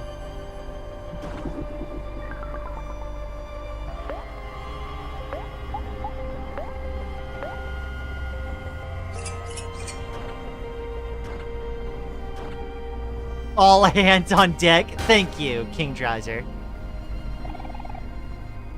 When do you think about others? How long are you going to let people take care of you?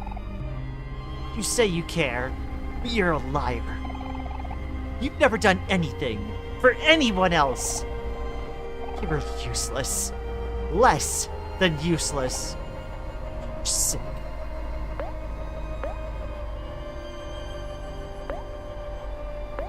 Gotta hand it to them, they look intimidating. That's the free space on the bingo card, Maddie.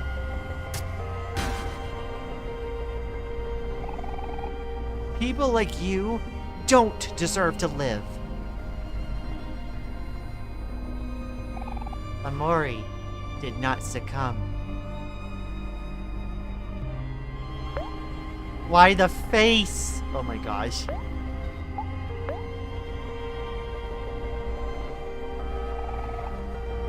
Omori's font is different, that's how you know he's powerful. Heckin' font difference. We made the mistake of leaving each other when we needed each other most. This time, we'll stay together. Your friends are wrong about you. The person they love isn't you at all. You let them believe a lie to protect yourself.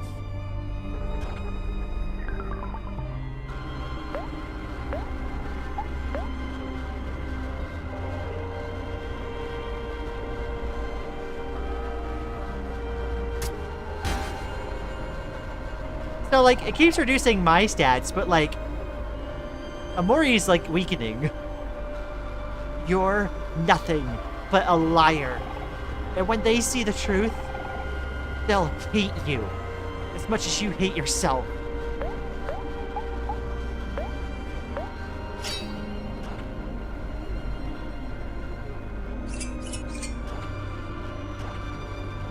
I love how the red hand motif. I love the red hand motif so much I copied it, so much symbolism. Yeah. If they know the truth, you'll never be able to regain their trust. No matter what you do, it'll be hopeless. All you do is make things worse. It'd be better if you to just die.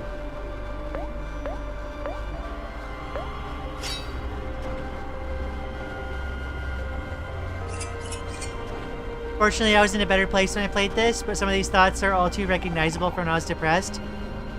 Yeah, the heckin' self-loathing. Be better to just die.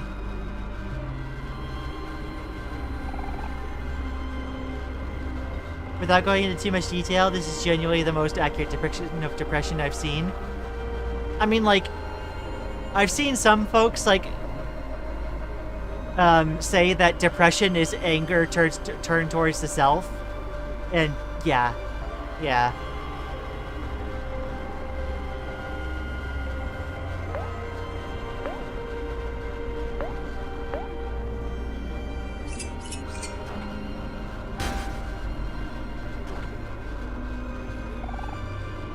You killed Mari.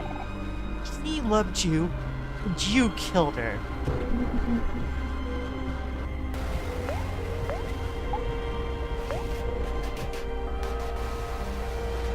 Ah!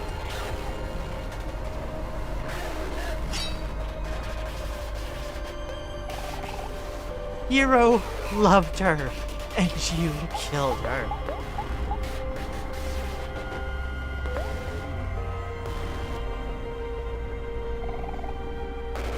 You remembered Basil's hope. Maybe one day, things can go back to the way they were before. Aubrey loved her, and you killed her.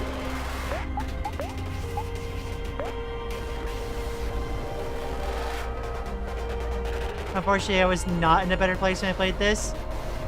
And this broke me. Oh. We have the same conversation with ourselves often. Almost word for word. Yeah. Hell loved her, and you killed her.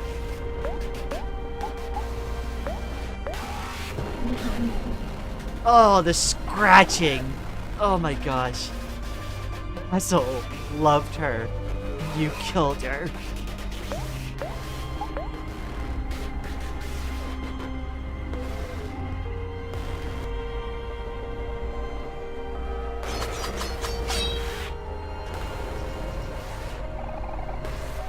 You loved her.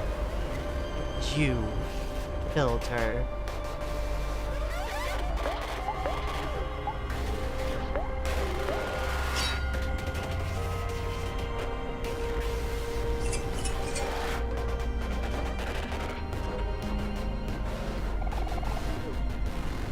You loved her.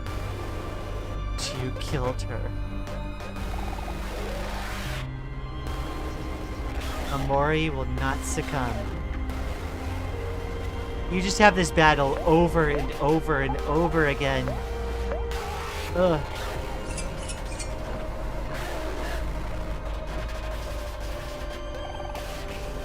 You just die.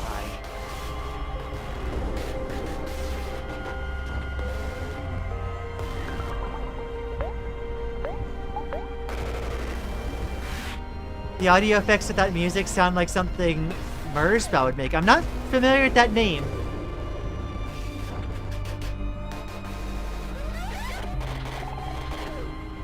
You should just die.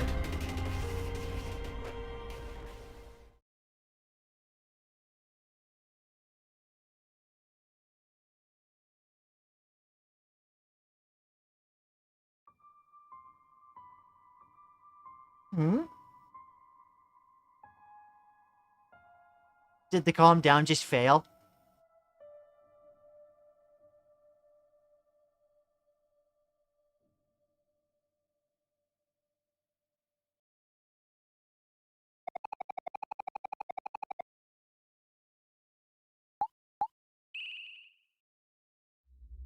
I mean, I didn't have any other option at that point.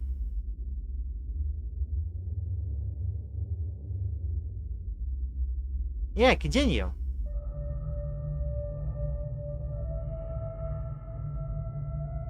Sunny will not succumb.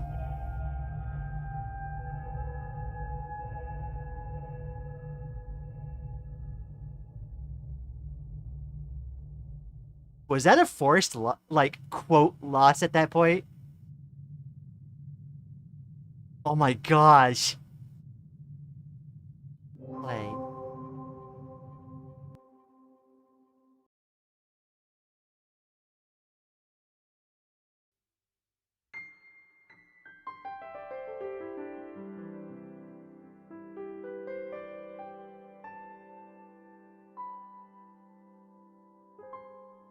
This is crying time for me? Oh no.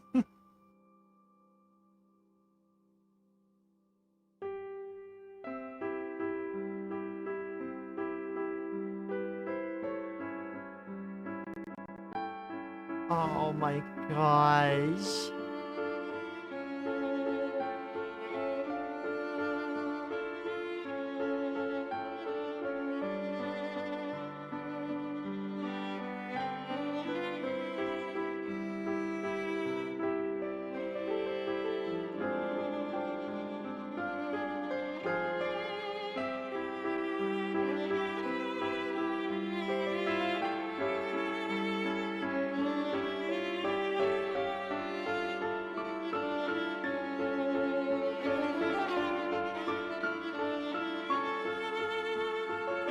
Looking Mori looking cute in that outfit. Oh my gosh.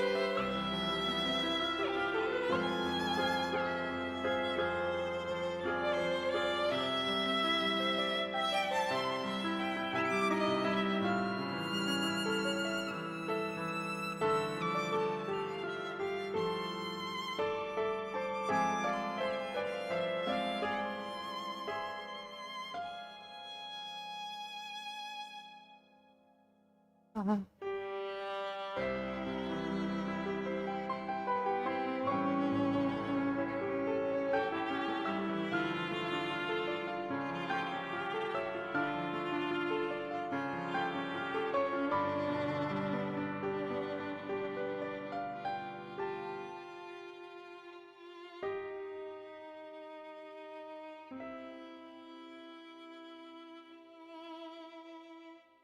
Heckin' white egret orchid.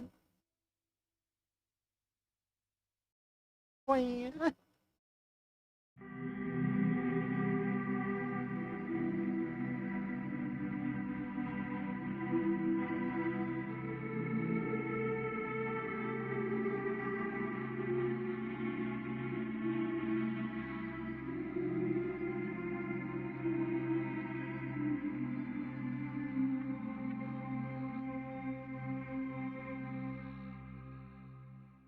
Omori banging tunes, Sunny.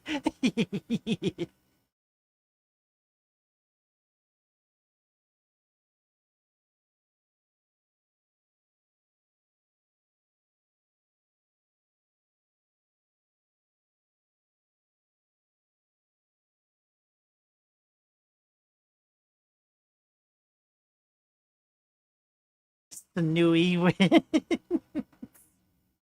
Oh my gosh.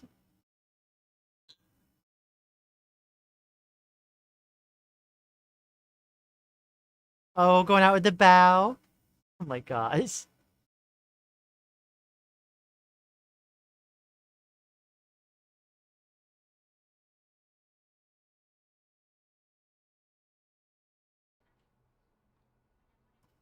That was heckin' raw. And the eye. Oh, that's one thing I have a hard time with is heckin' eye stuff.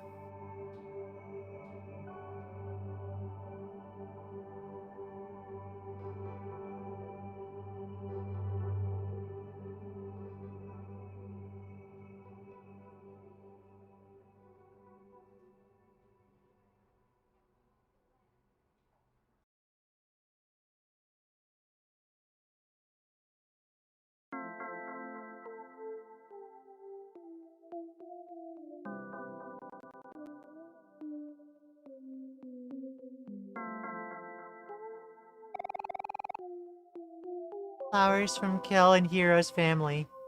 And Aubrey. Sending a little get well sunshine your way. We miss you, Sunny. Flowers from Charlene's family. Dear Sunny, thank you for your help during the summer. Warmest wishes for a speedy recovery.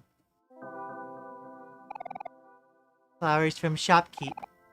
Yo, Sunny, just sending healthy vibes your way. You're always welcome at Hobbies.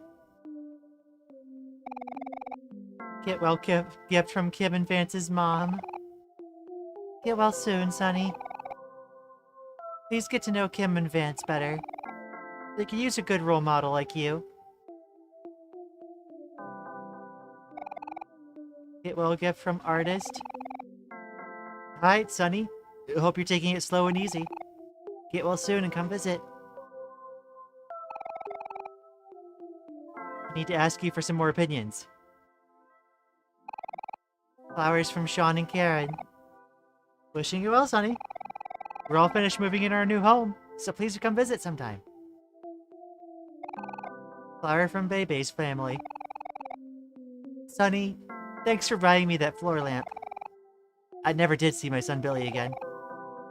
I hope he's doing alright. Get well gift from Kim and Vance's dad. Sending you some good wishes. Just like a big old rubber ball, you'll bounce back. Get some get well gifts from Daphne and Bowen. Partake in this bread and regain strength. Then, play with us again. Get well gift from Vance, Kim, Charlie, Angel, and the Maverick. Get well soon, Sunny. We'll be waiting for a rematch. What the heck?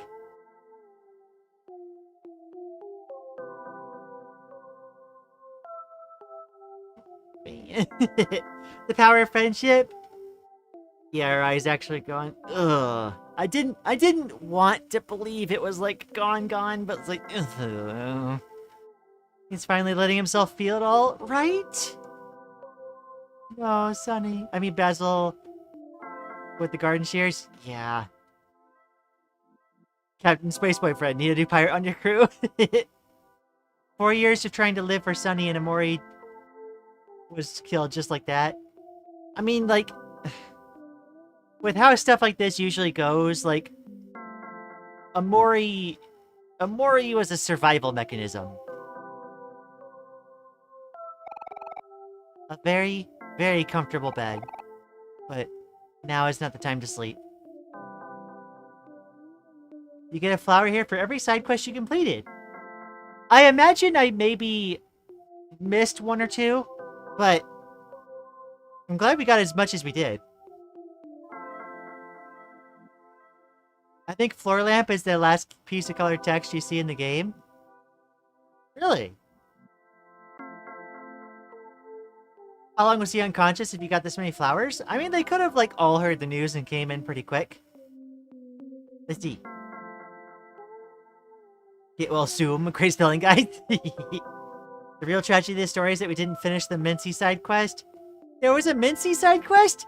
I know I talk to Mincy every time. Blah. I love friendship. Yeah. What's up? How are you? I'm doing pretty well. I hope you're doing good as well.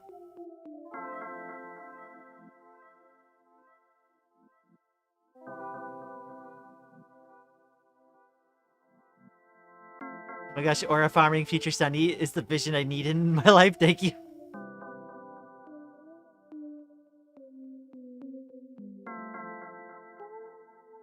The attacks persisting to the very end. Yeah. Exactly. Omori was a defense mechanism, but that protection comes at a price. Yeah.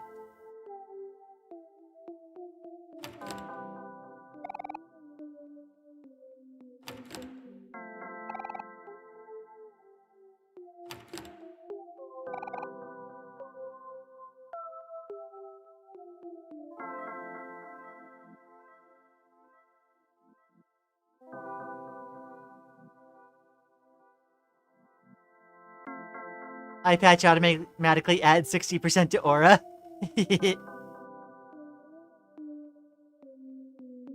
Oh. Oh boy.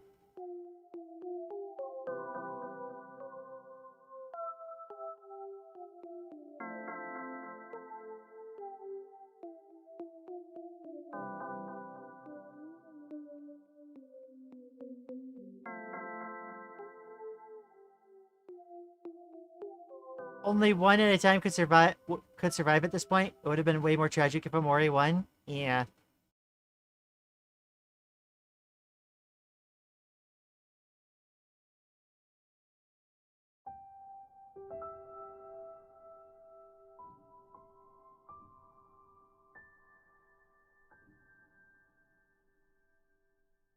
I have to tell you something.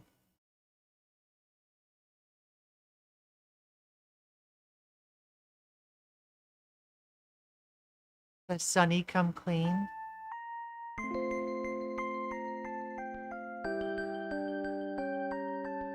Oh my gosh. What a time to break the silent protagonist trope. Oh my gosh.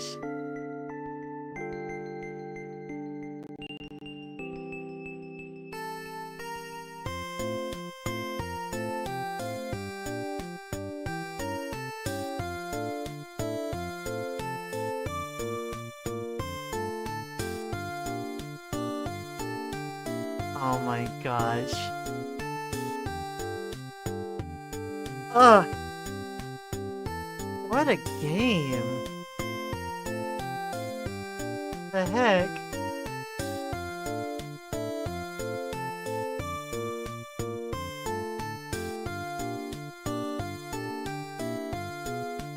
And though it may be hard, I'll carry on. No, 100%. Wow. How does that saying go again? No! No, Maddie. Not how does that saying go again. We are the cycle ends with us household.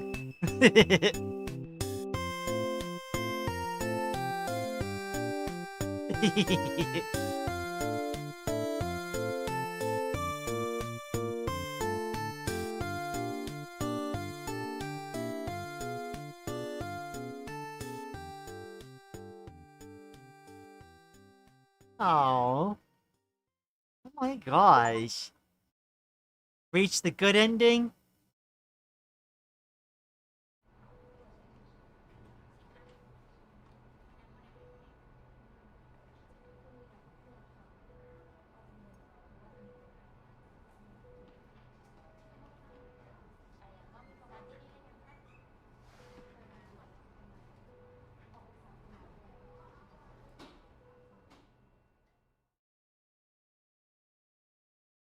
This is the cutscene you get for watering Basil's plants? Oh my gosh, we did do it! Yes!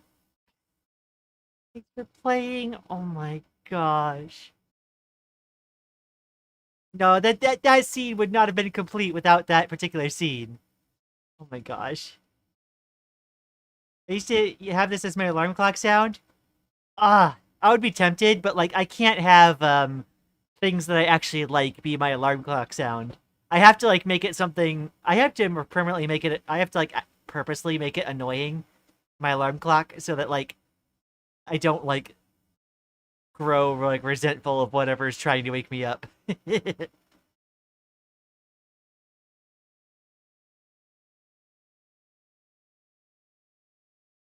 That's the reason I was so insistent on watering the plants. I presumed it was a reason like that it had like some kind of game completion thing. Oh my gosh.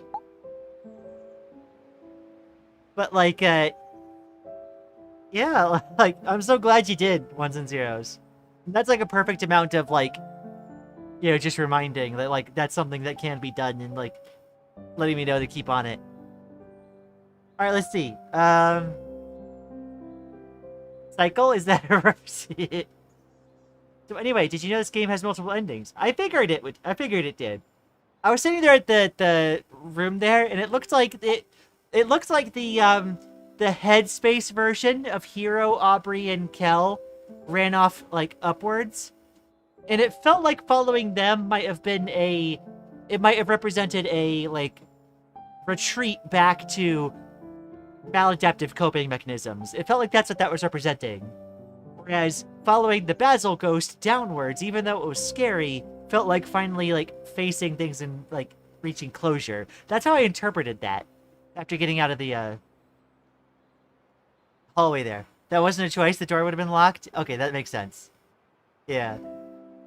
That's also fair. That's just kind of how my brain interpreted it at the moment. Let's see. This is like the one song from the other game that I won't spoil. Yeah. Let's see.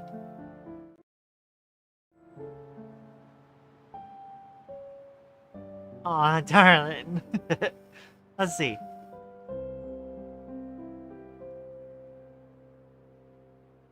So how you feeling after everything, Miss Lian? Are you feeling okay? I'm feeling okay. With everything that I've been through, I feel like I've developed the necessary, faculties to be able to process things like this. That's not to say I wasn't affected. I very much was. But, I think there's certainly a ton of value in this story, and I'm thankful for it. I can see why this game was so recommended, even though it is very intense. It is probably the most intense thing I've played. I'm catching up on chat right now. I know there's spoilers being, like, mentioned. We'll see if those are still there by the time I catch back up on chat. Let's see. Watered the flowers for the happy scene. Yep. What do you think? No, it is a very good game. I don't know if I would say it's one of my favorites, but, it's definitely very, very, very good. I'm just getting, like, so many games with, like, insane writing, like, suggested to me. It is nuts. Greatest game ever made, I'll die on this hill. I mean, I just came off of, playing Vivid Stasis, which, with our particular, like, plural experience, like, yeah, that's our favorite game ever still. But, like, that was also very, very personal to us. Let's see. What's the name of this game? Omori. Like the title screen there. We're in blue space. How you're describing it sounds cooler, though, to be honest. Something happens if you say no to the game over. Yeah, it's like giving up. Yeah. The interpretation is right, but that's now where you make the choice. That's not where you make the choice. Right, right. Yeah, I can see how that's like just giving up. Yeah. Have you ever heard of a game called Demo? I don't think it would work well for streaming, but I think you would like it. I haven't heard of it, no. I cried a ton when I played it. I cried like 3 times. I'll be honest. The scene that got me the most so far out of any of the games that I've played for stream was, heckin' a couple of the scenes in Vivid Stasis where, like, Saturday was really going raw with what she was expressing. Like, those are games that actually had me sobbing by the time I was done, like, reading out the lines. Like, those resonated with me so hard. It's hard to compete. Let's see. Sunny is very similar to me in a lot of ways, so that might be why I love Omori so much. Yeah, no, relating to a property is huge, and I can understand why a lot of folks related to this, especially since depression is so seemingly common these days. Like, I'm definitely not a stranger to self-loathing. Like, you blame yourself so much, you carry so much on your own shoulders, and, you know, you don't deserve to put all that weight on yourself. Like, it's hard to deal with. Vivid Stasis is my favorite game, but this game is more personal to me because of how it resonated with me when I first played it. That's fair. That's absolutely fair. Yeah, this game resonated with me more than Vivid Stasis, although I prefer Vivid Stasis overall. I think that's where we're different. Is it that Vivid Stasis resonated with us so much, like to the point where even like headmate to headmate, like there were like parallels between the cast and like our own system. Quiet, mellow anger issues, not good at letting those out before they reach a boiling point. Yeah, we were a quiet kid as well, and we never reached like a true boiling point. We had something happen a couple years ago, but that wasn't really anger so much as like a lot of stress and a lot of like not knowing how to proceed. I need to check out Vivid Stasis. She piqued my interest. Rhythm game, lots of cryptography. Very queer. It has well, I don't want to say more about that, but like Vivid Stasis is our favorite game ever. I'm gonna be real. Looking at the game and thinking a while, surviving a self-parachute attempt is more painful than... I'm not sure what that's saying.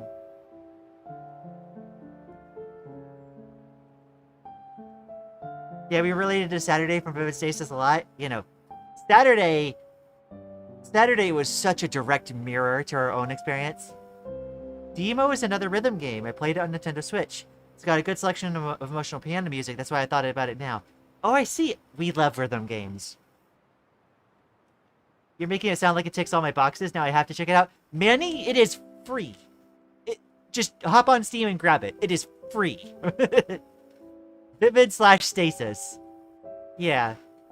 That game has no business being free, but it's free. We absolutely adored our time with it. Yes, yes. Like I said, it has no business being free.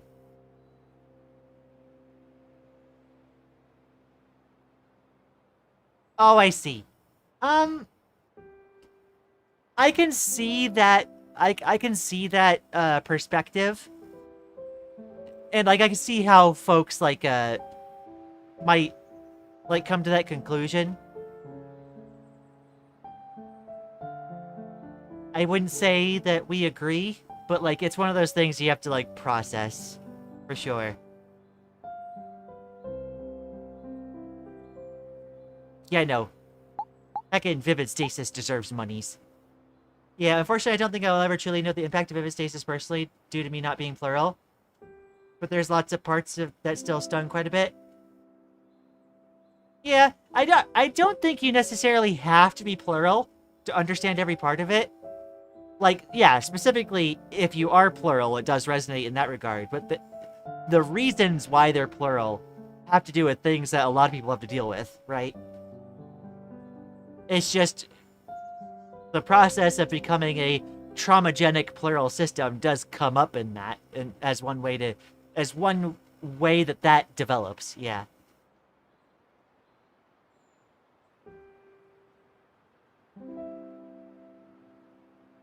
For sure. Like, oh my gosh, between like this, Vivid Stasis, and In Stars in Time, like, you could definitely tell in those games that there are people coming in and writing, like, their most raw, like, most deep felt, like, personal experiences into their stories. It shows, and it shows massively. I'm getting, like, favorite game after favorite game after favorite game, like, in these. The thing is, the pain of today could become the joy of tomorrow. You know, and it's always a pursuit of joy. There's not some like idealized like result that you like have to achieve or else you failed. Like, it's always you have to try, you know? A lot of at least we feel the pain of that comes from not trying. You have to, like, give yourself the space and give yourself, like, the self-love in order to, like, you know, honestly forgive yourself and be able to sit down and process these things. Also, that's incorrect, Maddie. Oh my gosh. Alrighty, so that's gonna end the Omori part of the stream.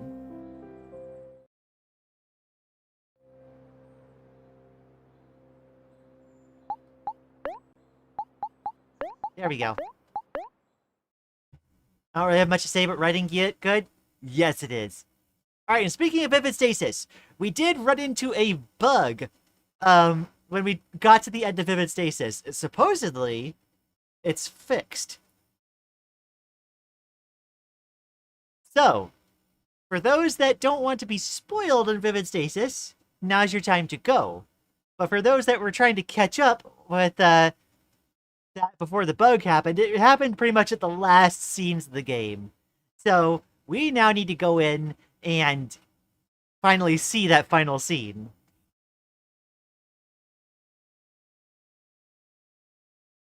Okay, goodbye, chat. Thanks for dropping by, Thomas Stampbrock. It's been wonderful having you. Gonna play Vivid Stasis myself later, so have fun? Absolutely. Absolutely. And yes, we're gonna change the content warning to the photosensitive one. There we go. Thank you for the reminder. Gotta go to bed now, plus not to get spoiled, but good rest of stream, everyone. Absolutely. From what we understand, it's not gonna be long. Still haven't watched the other two VODs, so I'm gonna go with zero context. You know, I like barely remember what's going on. Let's see, where was it? It was in between space, right? Yeah.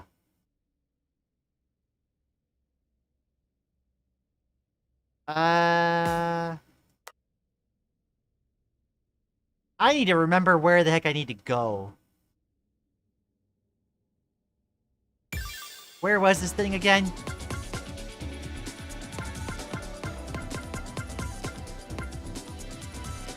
Prologue enter. Oh, right. Prologue entered the code. Gotcha.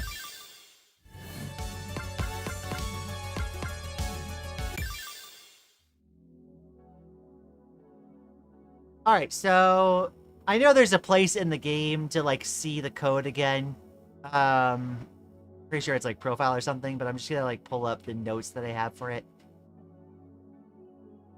Dum.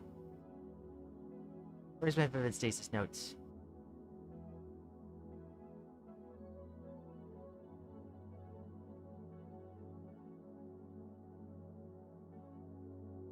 There we go. Got it.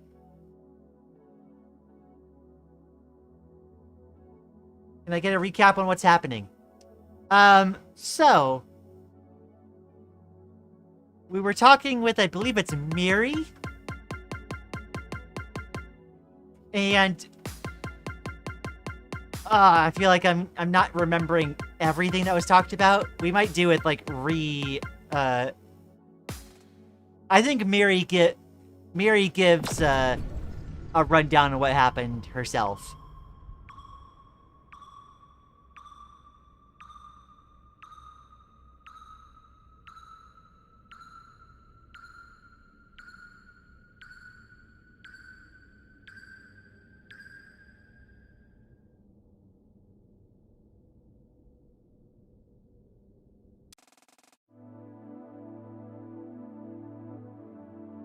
Alright. Ready to move on? What follows after all this eternity? Before I do, I feel indebted to you, so I'll ask you to allow you to ask me about certain things if you would like. We are gonna go through this scene one more time, just for the refresher. You do not reside in our universe of universes. Your reality is governed by different rules, so feel free to ask me about whatever you would like. Ah, myself. I suppose that's understandable, given what you likely heard right before coming here. Fair enough, then. As I mentioned before, I am Miri Karasu. I have also been designated as Lian, or Observer 1. I am a chemical scientist and engineer, and was one of the division leads for Yoko Itai's polymorphic void transistor project. I've also been the one watching over the complete story of Vivid Stasis that you have been following. as well as intervening in certain moments to assist without the characters knowing. And, I am gonna go however long it takes to finish this. We will go late today. Hopefully it won't be too long. It's just gonna be going through all this again. The observers. The 6 observers. That's us. Well, us being those who are closest to the void transistor when it caused the cross-splitting. Observer 1 is, as you know, myself. Observer 2 is Sakura Nichibatsu's kid, Kanchi. Well, the original world Kanchi. Not the Kanchi that's been traveling all over the world axis trying to save her sisters. Observer 3 is, well, was Setsuki Tasagare. He isn't with us anymore. He tried to intervene with the world axis counterpart of his, and that inadvertently led to the Duskbreaker's creation and, well, everything you've just finished reading. 3's entire form was broken during the event. He's not coming back. Observer 4. To be honest, I don't know much about her. Her name is Ivy Setonobu. She was the prosecutor that Yoko hired to cover the whole void transistor situation legally. I don't know why she was there during the cross-splitting, or why she's supposedly trying to destroy other worlds inside the world axis now. Sorry. Observer 5 is Sakura Nichibatsu, the person who originally had the idea for the void transistor. If you've read the documents Yoko sent to your world, you know that she tried to stop Yoko. I was caught up in the blast that destroyed the original world. And Observer 4 is Yoko Itai herself. You're already familiar with her, I assume. In her alternate version, Tori Itai. The 6 of us are, well, I wouldn't say gods, but we reside on a higher plane of existence than the world axis itself. By now, you know how meta layers work, right? We exist in a space called the Outpost. Or at least, those of us who remain do. The Outpost is the meta layer that exists above the world axis. When Saturday interfaces with the 4th dimension many times in our journey, the only way any of that gets to you is through me. People inside the world axis don't have the capability to even know that your world exists under most circumstances. This one doesn't fall down the stairs, right? Leica spotted using exclamation mark. What are the implications of this, Nico think? Her design is great, second best hat in the game, and the best skirt in the game. True. Suki in the corner. Miri's only 1 letter away from Mari. Coincidence? Gosh. Lian. Ah, right. I did use that name. It's your name, is it not? I suppose I do need to explain how you factor into all this. To put it simply, you were a necessary component because of your position in the meta layers. Starting at the beginning, we have Storyteller trying to use the 4th dimension to generate data for the TPO client. She programs the in-universe game Vivid Stasis and attempts to send it to the 4th dimension, where she establishes contact with someone who helps her release it. But when you think of how the meta layers are structured, something doesn't add up. Let's start at the meta layer that the Storyteller resides in. It's a simulated layer created by the Duskbreaker. Then, would its 4th dimension be the real world that Saturday originally came from? Not quite. Remember, the simulated meta layer isn't a real meta layer. It's a part of the meta layer that is the world axis. So, what's the meta layer higher than the world axis? Well, that would be the Outpost, where the observers like myself reside. I don't think I have to explain that there aren't enough people in that meta layer to generate sufficient data for Storyteller's operation. There were only ever, at maximum, 6. This is where I come in. Watching the situation unfold from the Outpost, I realized that exterior intervention, that is, intervention from the power outside the entire world axis itself, would be needed. So I set up a plan to suspend myself inside a computer program that would be able to reach your world, wherein I could pass the program to the 4th dimension, that being you. With this setup, I was able to do a few very specific things. The most important of those being seizing control of the Duskbreaker's 1028 AI. life escaping after the church. Right, she was part of a cult. I would prefer not to talk about it beyond what I already have, but I understand your curiosity. As I said earlier, I escaped the church at the age of 14. Following that, I ended up on the run for a long time. The following 4 years were especially difficult. At times, I wondered if it would have been easier for me to remain in that basement. Eventually, though, I did find my footing. Being passed around a lot of temporary homes, I was eventually adopted by an elderly couple. They were like a true mother and father to me. They treated me as any loving parent would. It was also them that encouraged me to pursue my interest in chemical sciences as a career choice. So I did. I went to the university to study chem. That was how I met Yoko Itai. We were close in age and took the same classes.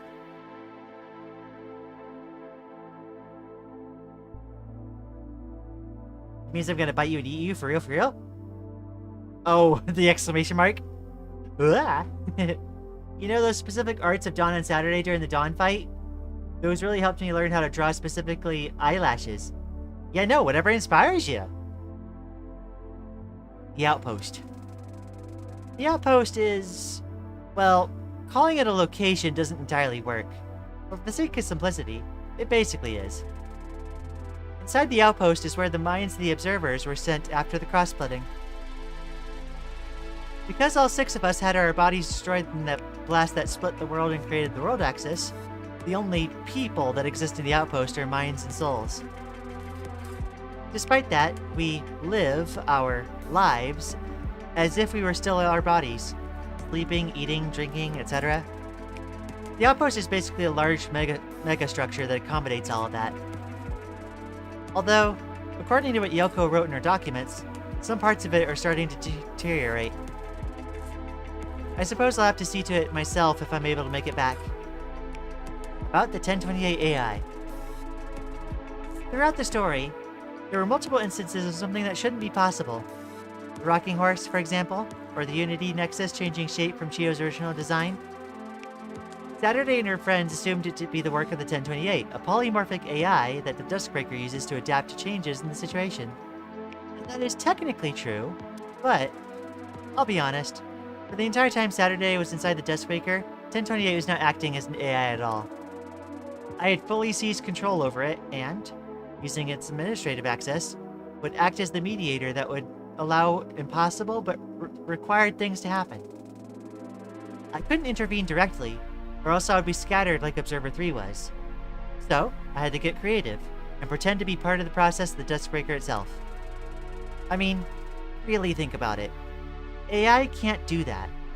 AI can barely generate an image of a sign that has a coherent word on it. Mary's plan, first.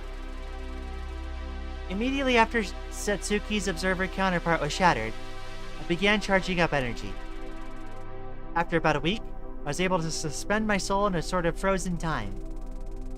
I separated my consciousness from my body and was able to communicate in an extremely primitive way with someone from the meta layer above the Outpost.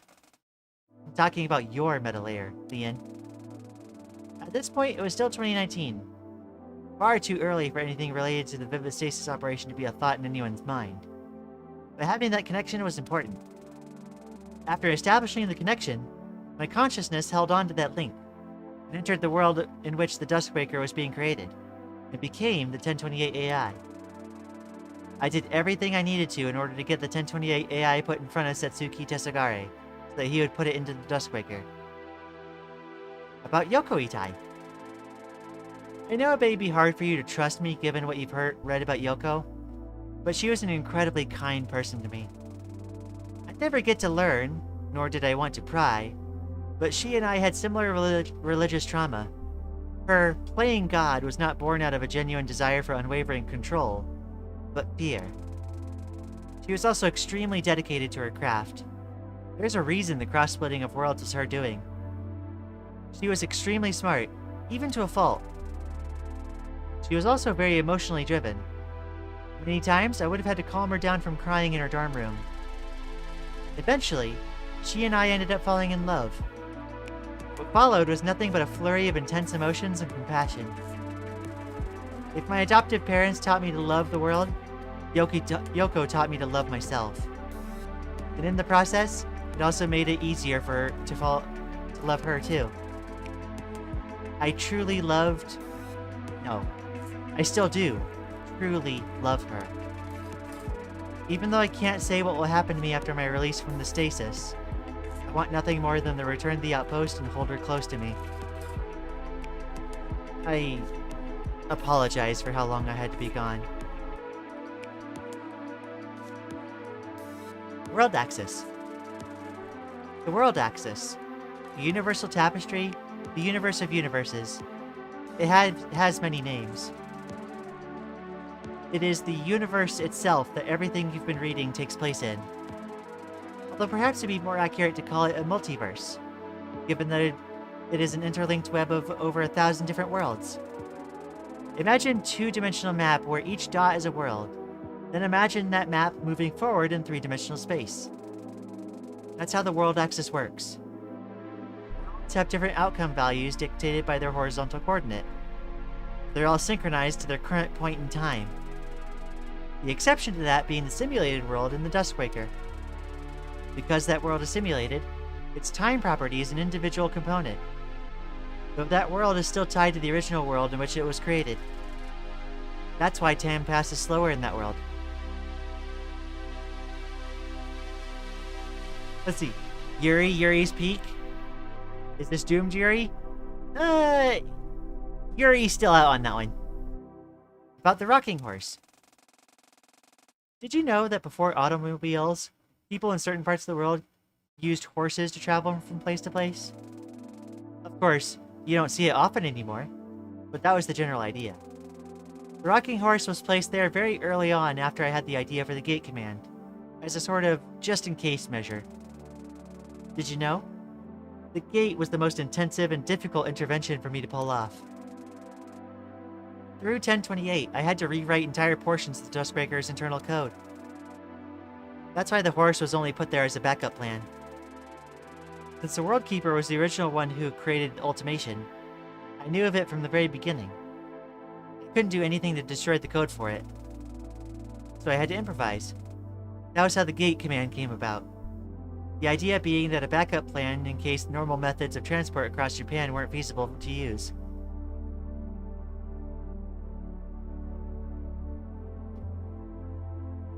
Are you finally at our encore episode, but you can finally enjoy Peak?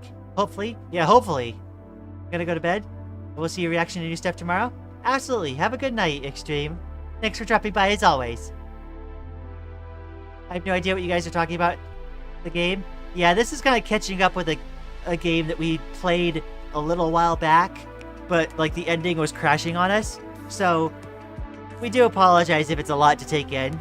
She's basically recapping a lot of how the metaphysics of the world works in the game that we were playing before. Hopefully this time we won't experience a crash again, but yeah, it is basically the ending to this game. It's probably the other reason why it's very confusing if you're kind of jumping in just now. About Eri and Kotami. Well, I suppose you're asking about where they ended up after everything, right? They're fine. I returned them to Layer 3 myself after the story concluded. Information about the Duskbreaker is classified at the highest level in the military, so for now, they're resting in a secret facility. They're not being mistreated, though. In fact, practically the opposite. The military knows they can't harm them because they're too important. Life after the Duskbreaker. The others are doing fine, honestly. It took her, Allison, and Chio a bit to adjust to their original bodies. About a week, I want to say. They're currently under the supervision of the military, though, unlike Eri and Kotami, they've been granted the ability to return to society. Saturday is having troubles finding employment, but what else is new? Allison is working at a library. It suits her well, honestly. Chio's punishment for her involvement with the Duskbreaker is currently being decided. She can't exactly be tried in a normal matter, considering how secret everything about the Duskbreaker is. It seems like she'll still be punished, but her sentence won't be too dramatic. So everyone's getting by, adjusting, but they'll be okay. I know people have different tastes. I'm used to more other types of games, FPS types, so that makes sense. Yeah, this is kind of something we kind of had to like figure out a time for because of what happened in the Vivid Stasis stream. It was unfortunate the way the bug was happening. Imagine you jumped in the last 15 minutes of Omori as your first Omori experience.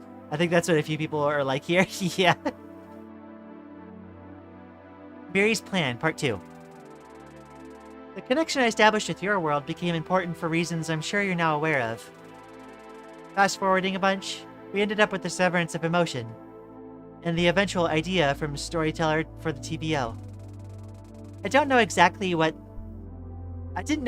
that TVO was going to be what storyteller came up with when I established my initial link with your world. But that link was the contingency plan in case something like TVO eventually became needed, which it did.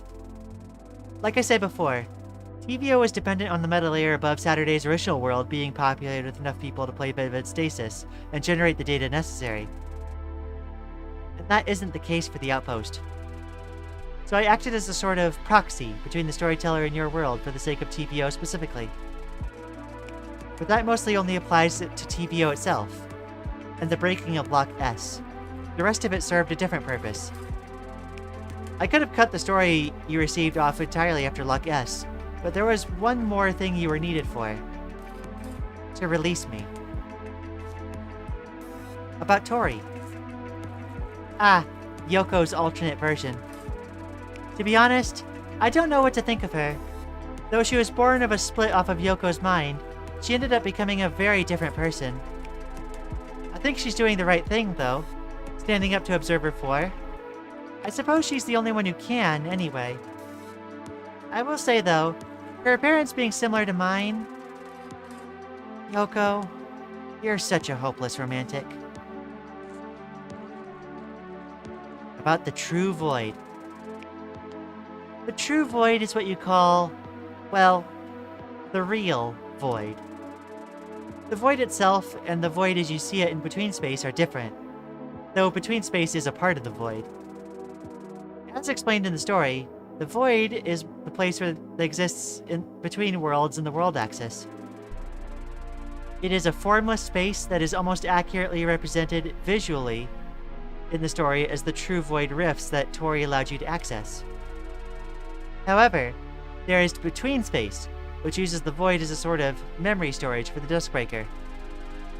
Because the Duskbreaker uses a part of the void to store information, locations and areas in that part of the void are more expressed and visible. However, it is still the void, which means it is still susceptible to discarded information drifting through. The melody log in the hidden darkroom in the archives would be an example. The outcome value. Outcome values are basically a way of measuring how decisions made in that world's past have changed that world's present. Tori should have already explained this to you in her personal logs in the True Void Rifts. And about Kanchi. Kanchi is somewhat of an anomaly. No human being should be able to travel across the world axis like she has unless they're an observer, but she isn't. The observer counterpart of her has no relation to the in-universe version of her. And yet, how? There's a lot that's interesting about her that I'd like to keep an eye on. Like the fact that she created her own polymorphic void transistor, entirely independent of Sakura and Yoko's original ideas. I do know what led up to her involvement in Vivid Stasis, but it seems like someone else from your world is interested in telling that story, so I won't spoil the fun. As for where she is now, I can't say. I genuinely don't know. I don't see her anywhere in the world axis, but I don't think she's gone. I suppose I'll have to wait and see. About Satsuki. He's still in prison. Saturday visited him once. That was it. And she made it explicitly clear that she would never come back. He seemed to understand that. Actually, he seems at peace with a lot of stuff. I wonder how Saturday feels about that. In part 3 of Miri's plan. Before I explain any more, I should explain my appearances in the story before this point. If you've been paying attention to specific things, you've probably pieced this together by now. But I'm the true identity of the second storyteller. I couldn't intervene in the story as myself without causing a shattering. Given that I was a storyteller in my own right, that's why I used storyteller's appearance. So, what happened after Lock S was broken? Well, the next major event would have been the battle between Saturday and Dawn that lasted over 1 million cycles. You know by now that in reality, those cycles were playing out in parallel rather than in sequence, which is why the story still ended on cycle 8266. But how is that possible? Well, I think most of the credit for this goes to Saturday and Storyteller, and not myself. When Storyteller had successfully merged into Saturday, Saturday had become aligned with Layer 2. At the time, she had an idea that relied on my help. Even though Saturday didn't know that the 1028 AI was actually a human being at the time, she still knew about the fundamental concept of it. About it being part of the Duskbreaker that was able to modify other parts of the system programming. So, she sent me a request. Temporarily reducing the extent of the simulation processes, she began to multi-thread the simulation in a way, causing it to run multiple simulations in parallel on the Duskbreaker's many processors, and then returning the data to the main simulation. She mistakenly believed this to be the power of the fourth dimension, and I guess, in a way, it was. But all that was actually handled and feasible by the Duskbreaker itself. The same goes for the memory bank. What you played through those sequences was a recollection of my own use of the memory bank when it actually happened.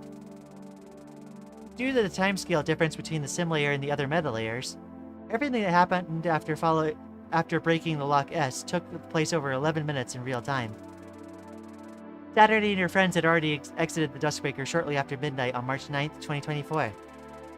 So I'm sure you're wondering, why did the rest take so long to arrive in your world? Still lurking? Still a bit mad about today, but this game's music is phenomenal? It really is, yeah. Alright, Miri's Plan, Part 4. Let's make sure we're on the same page here before we continue. The fourth dimension, to Saturday, refers to the intervention from a meta layer higher than her original world. In everything prior to the breaking of Lock S, this referred to you, the player.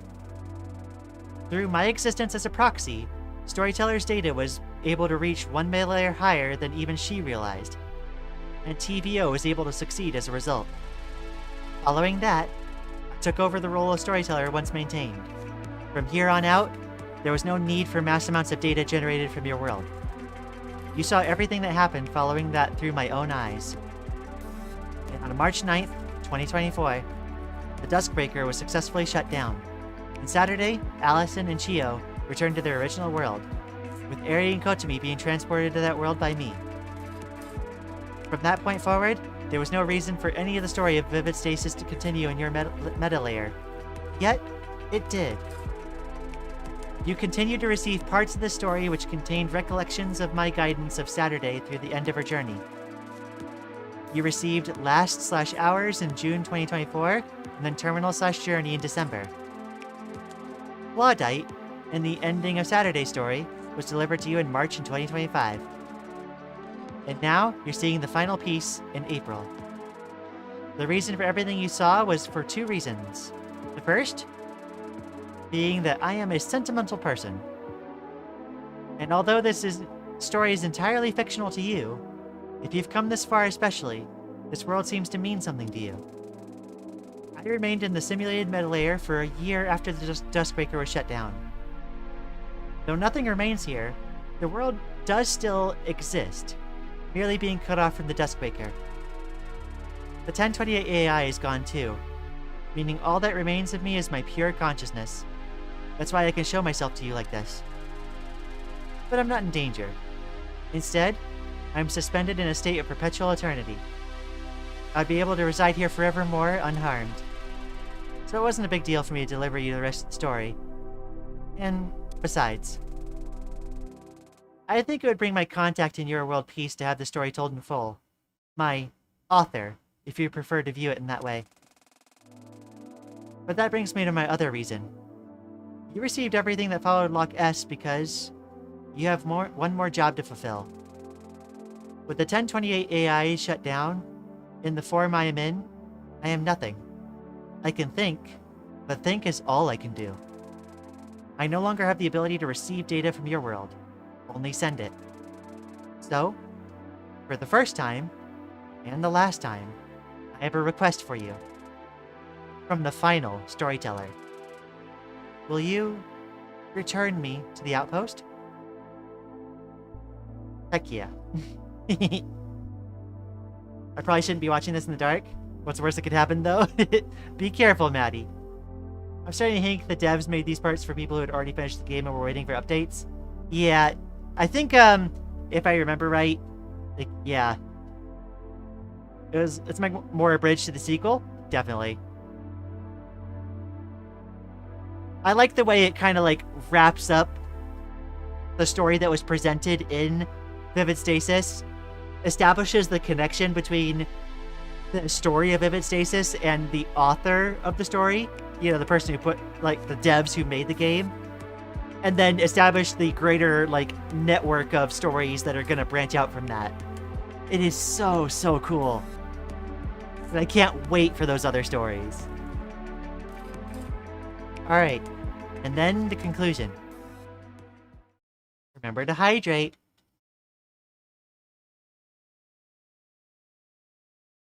Well, this is it. I've fulfilled what I suspended myself here to do.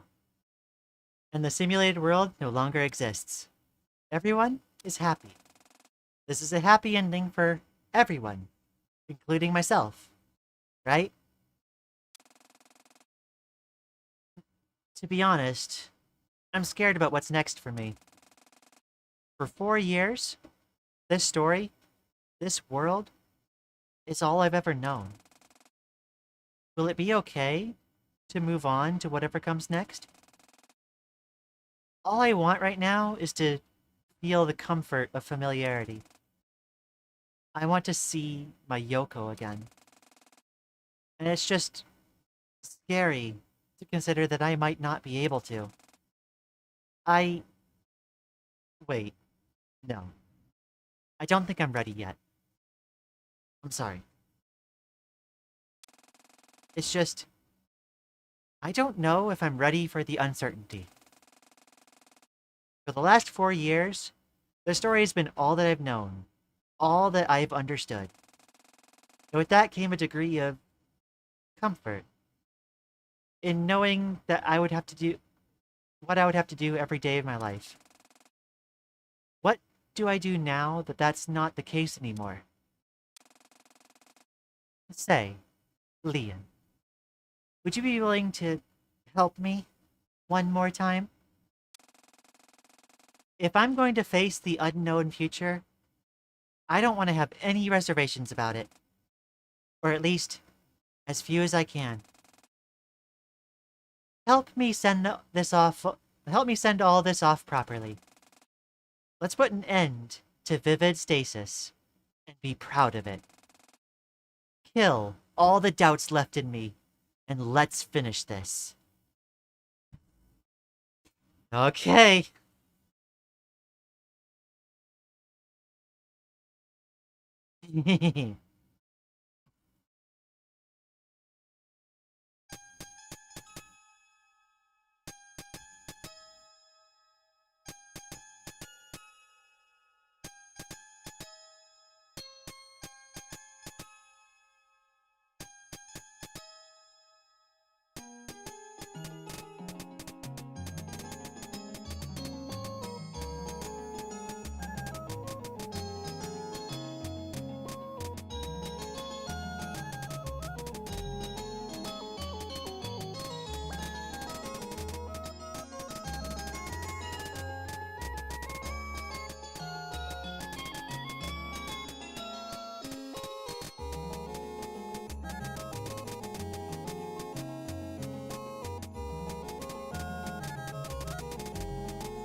The clock struck 18.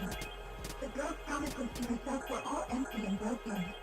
Her time was up. But she refused to die.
It's over. Finally over. With this, the last bits of memory for me to reside in have withered away. And now, I enter the unknown. It's been a long journey, and one I'm not even sure is over yet, at least for me. But I'm not scared to embrace the changes. I see something. Yoko? Is that you?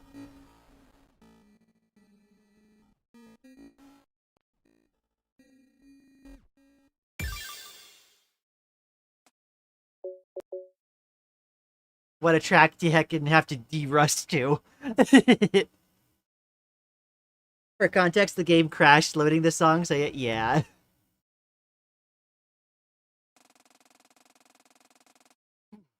No, I'm not, Butter. My gosh. Do you ever think it's strange how strange it is that anything we imagine can mean something entirely different to someone else? I think about this a lot. How ideas branch from a source and become their own concepts depending on who interprets them. Listen, I know you're in there. I'm not with the church. I have nothing but disdain for their brand of evil. But I get it. You can't trust just anyone. Not after everything. Something strange is happening around the city. You've probably heard of it, right? The Serenade murders. And, just on cue, the church has become active again. And that woman? It really feels like everything is converging on this world. Let's say, the two of us make a deal. It's a beautiful morning in the city of Ikebukuro. A lovely stream rushes through the dirty ground of local shrines. Because it's summer, a beautiful hymn of cicadas can be heard around every corner. A small incline dips down into a modest riverbed. And lying on it... hey! Are you okay?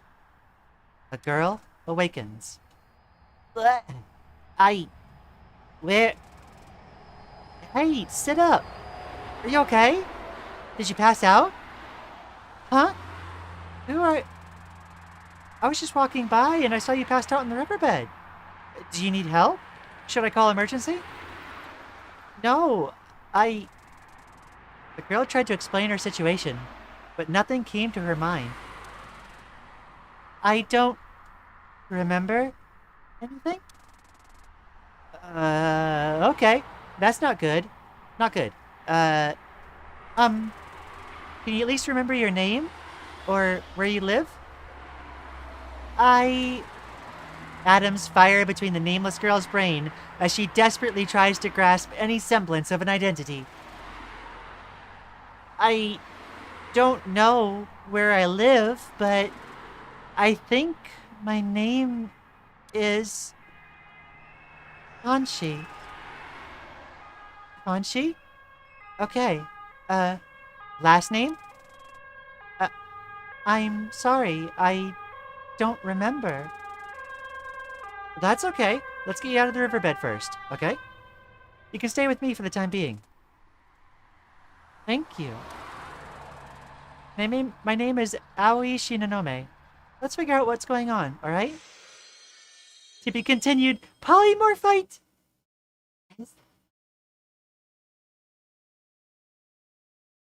That really was it, wasn't it?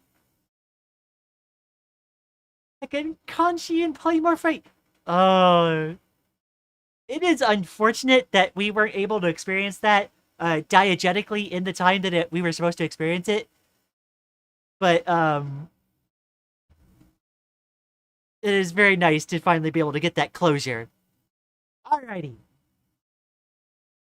Let's turn this back on. And get swapped to the wait screen. No, I'm not, Butter. Stop saying that. My gosh.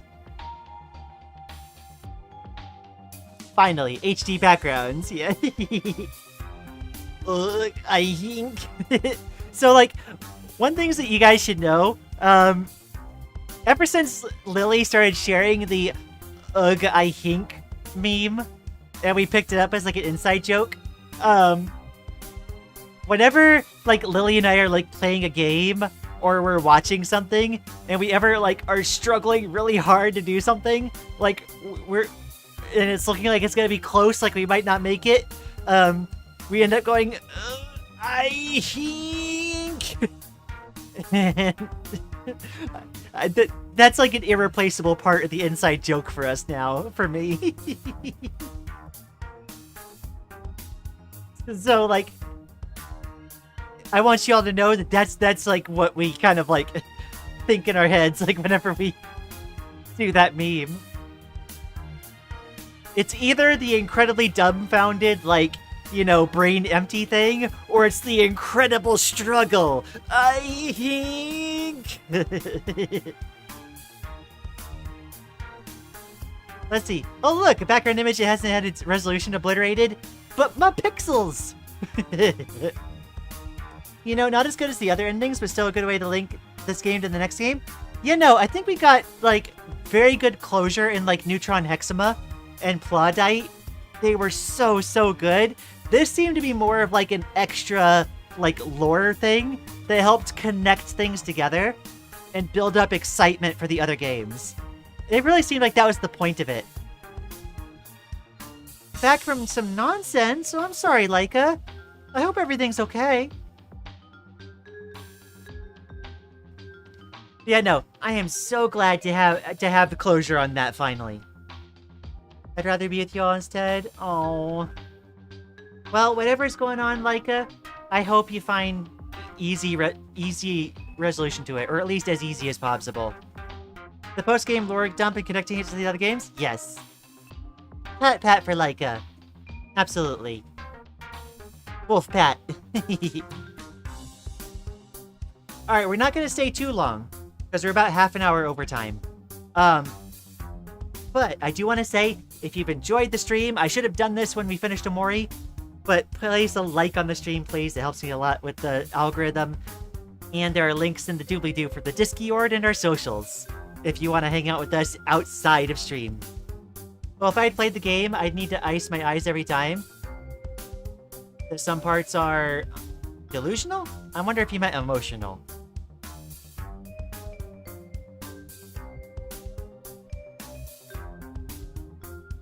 She just wants to admit she's cute. I'm not doing that, Butter. Oh my gosh.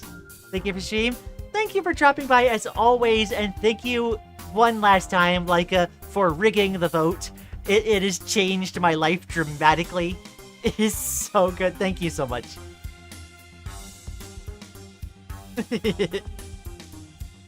I'm not.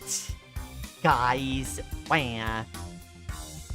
Alright, so, the plans so far.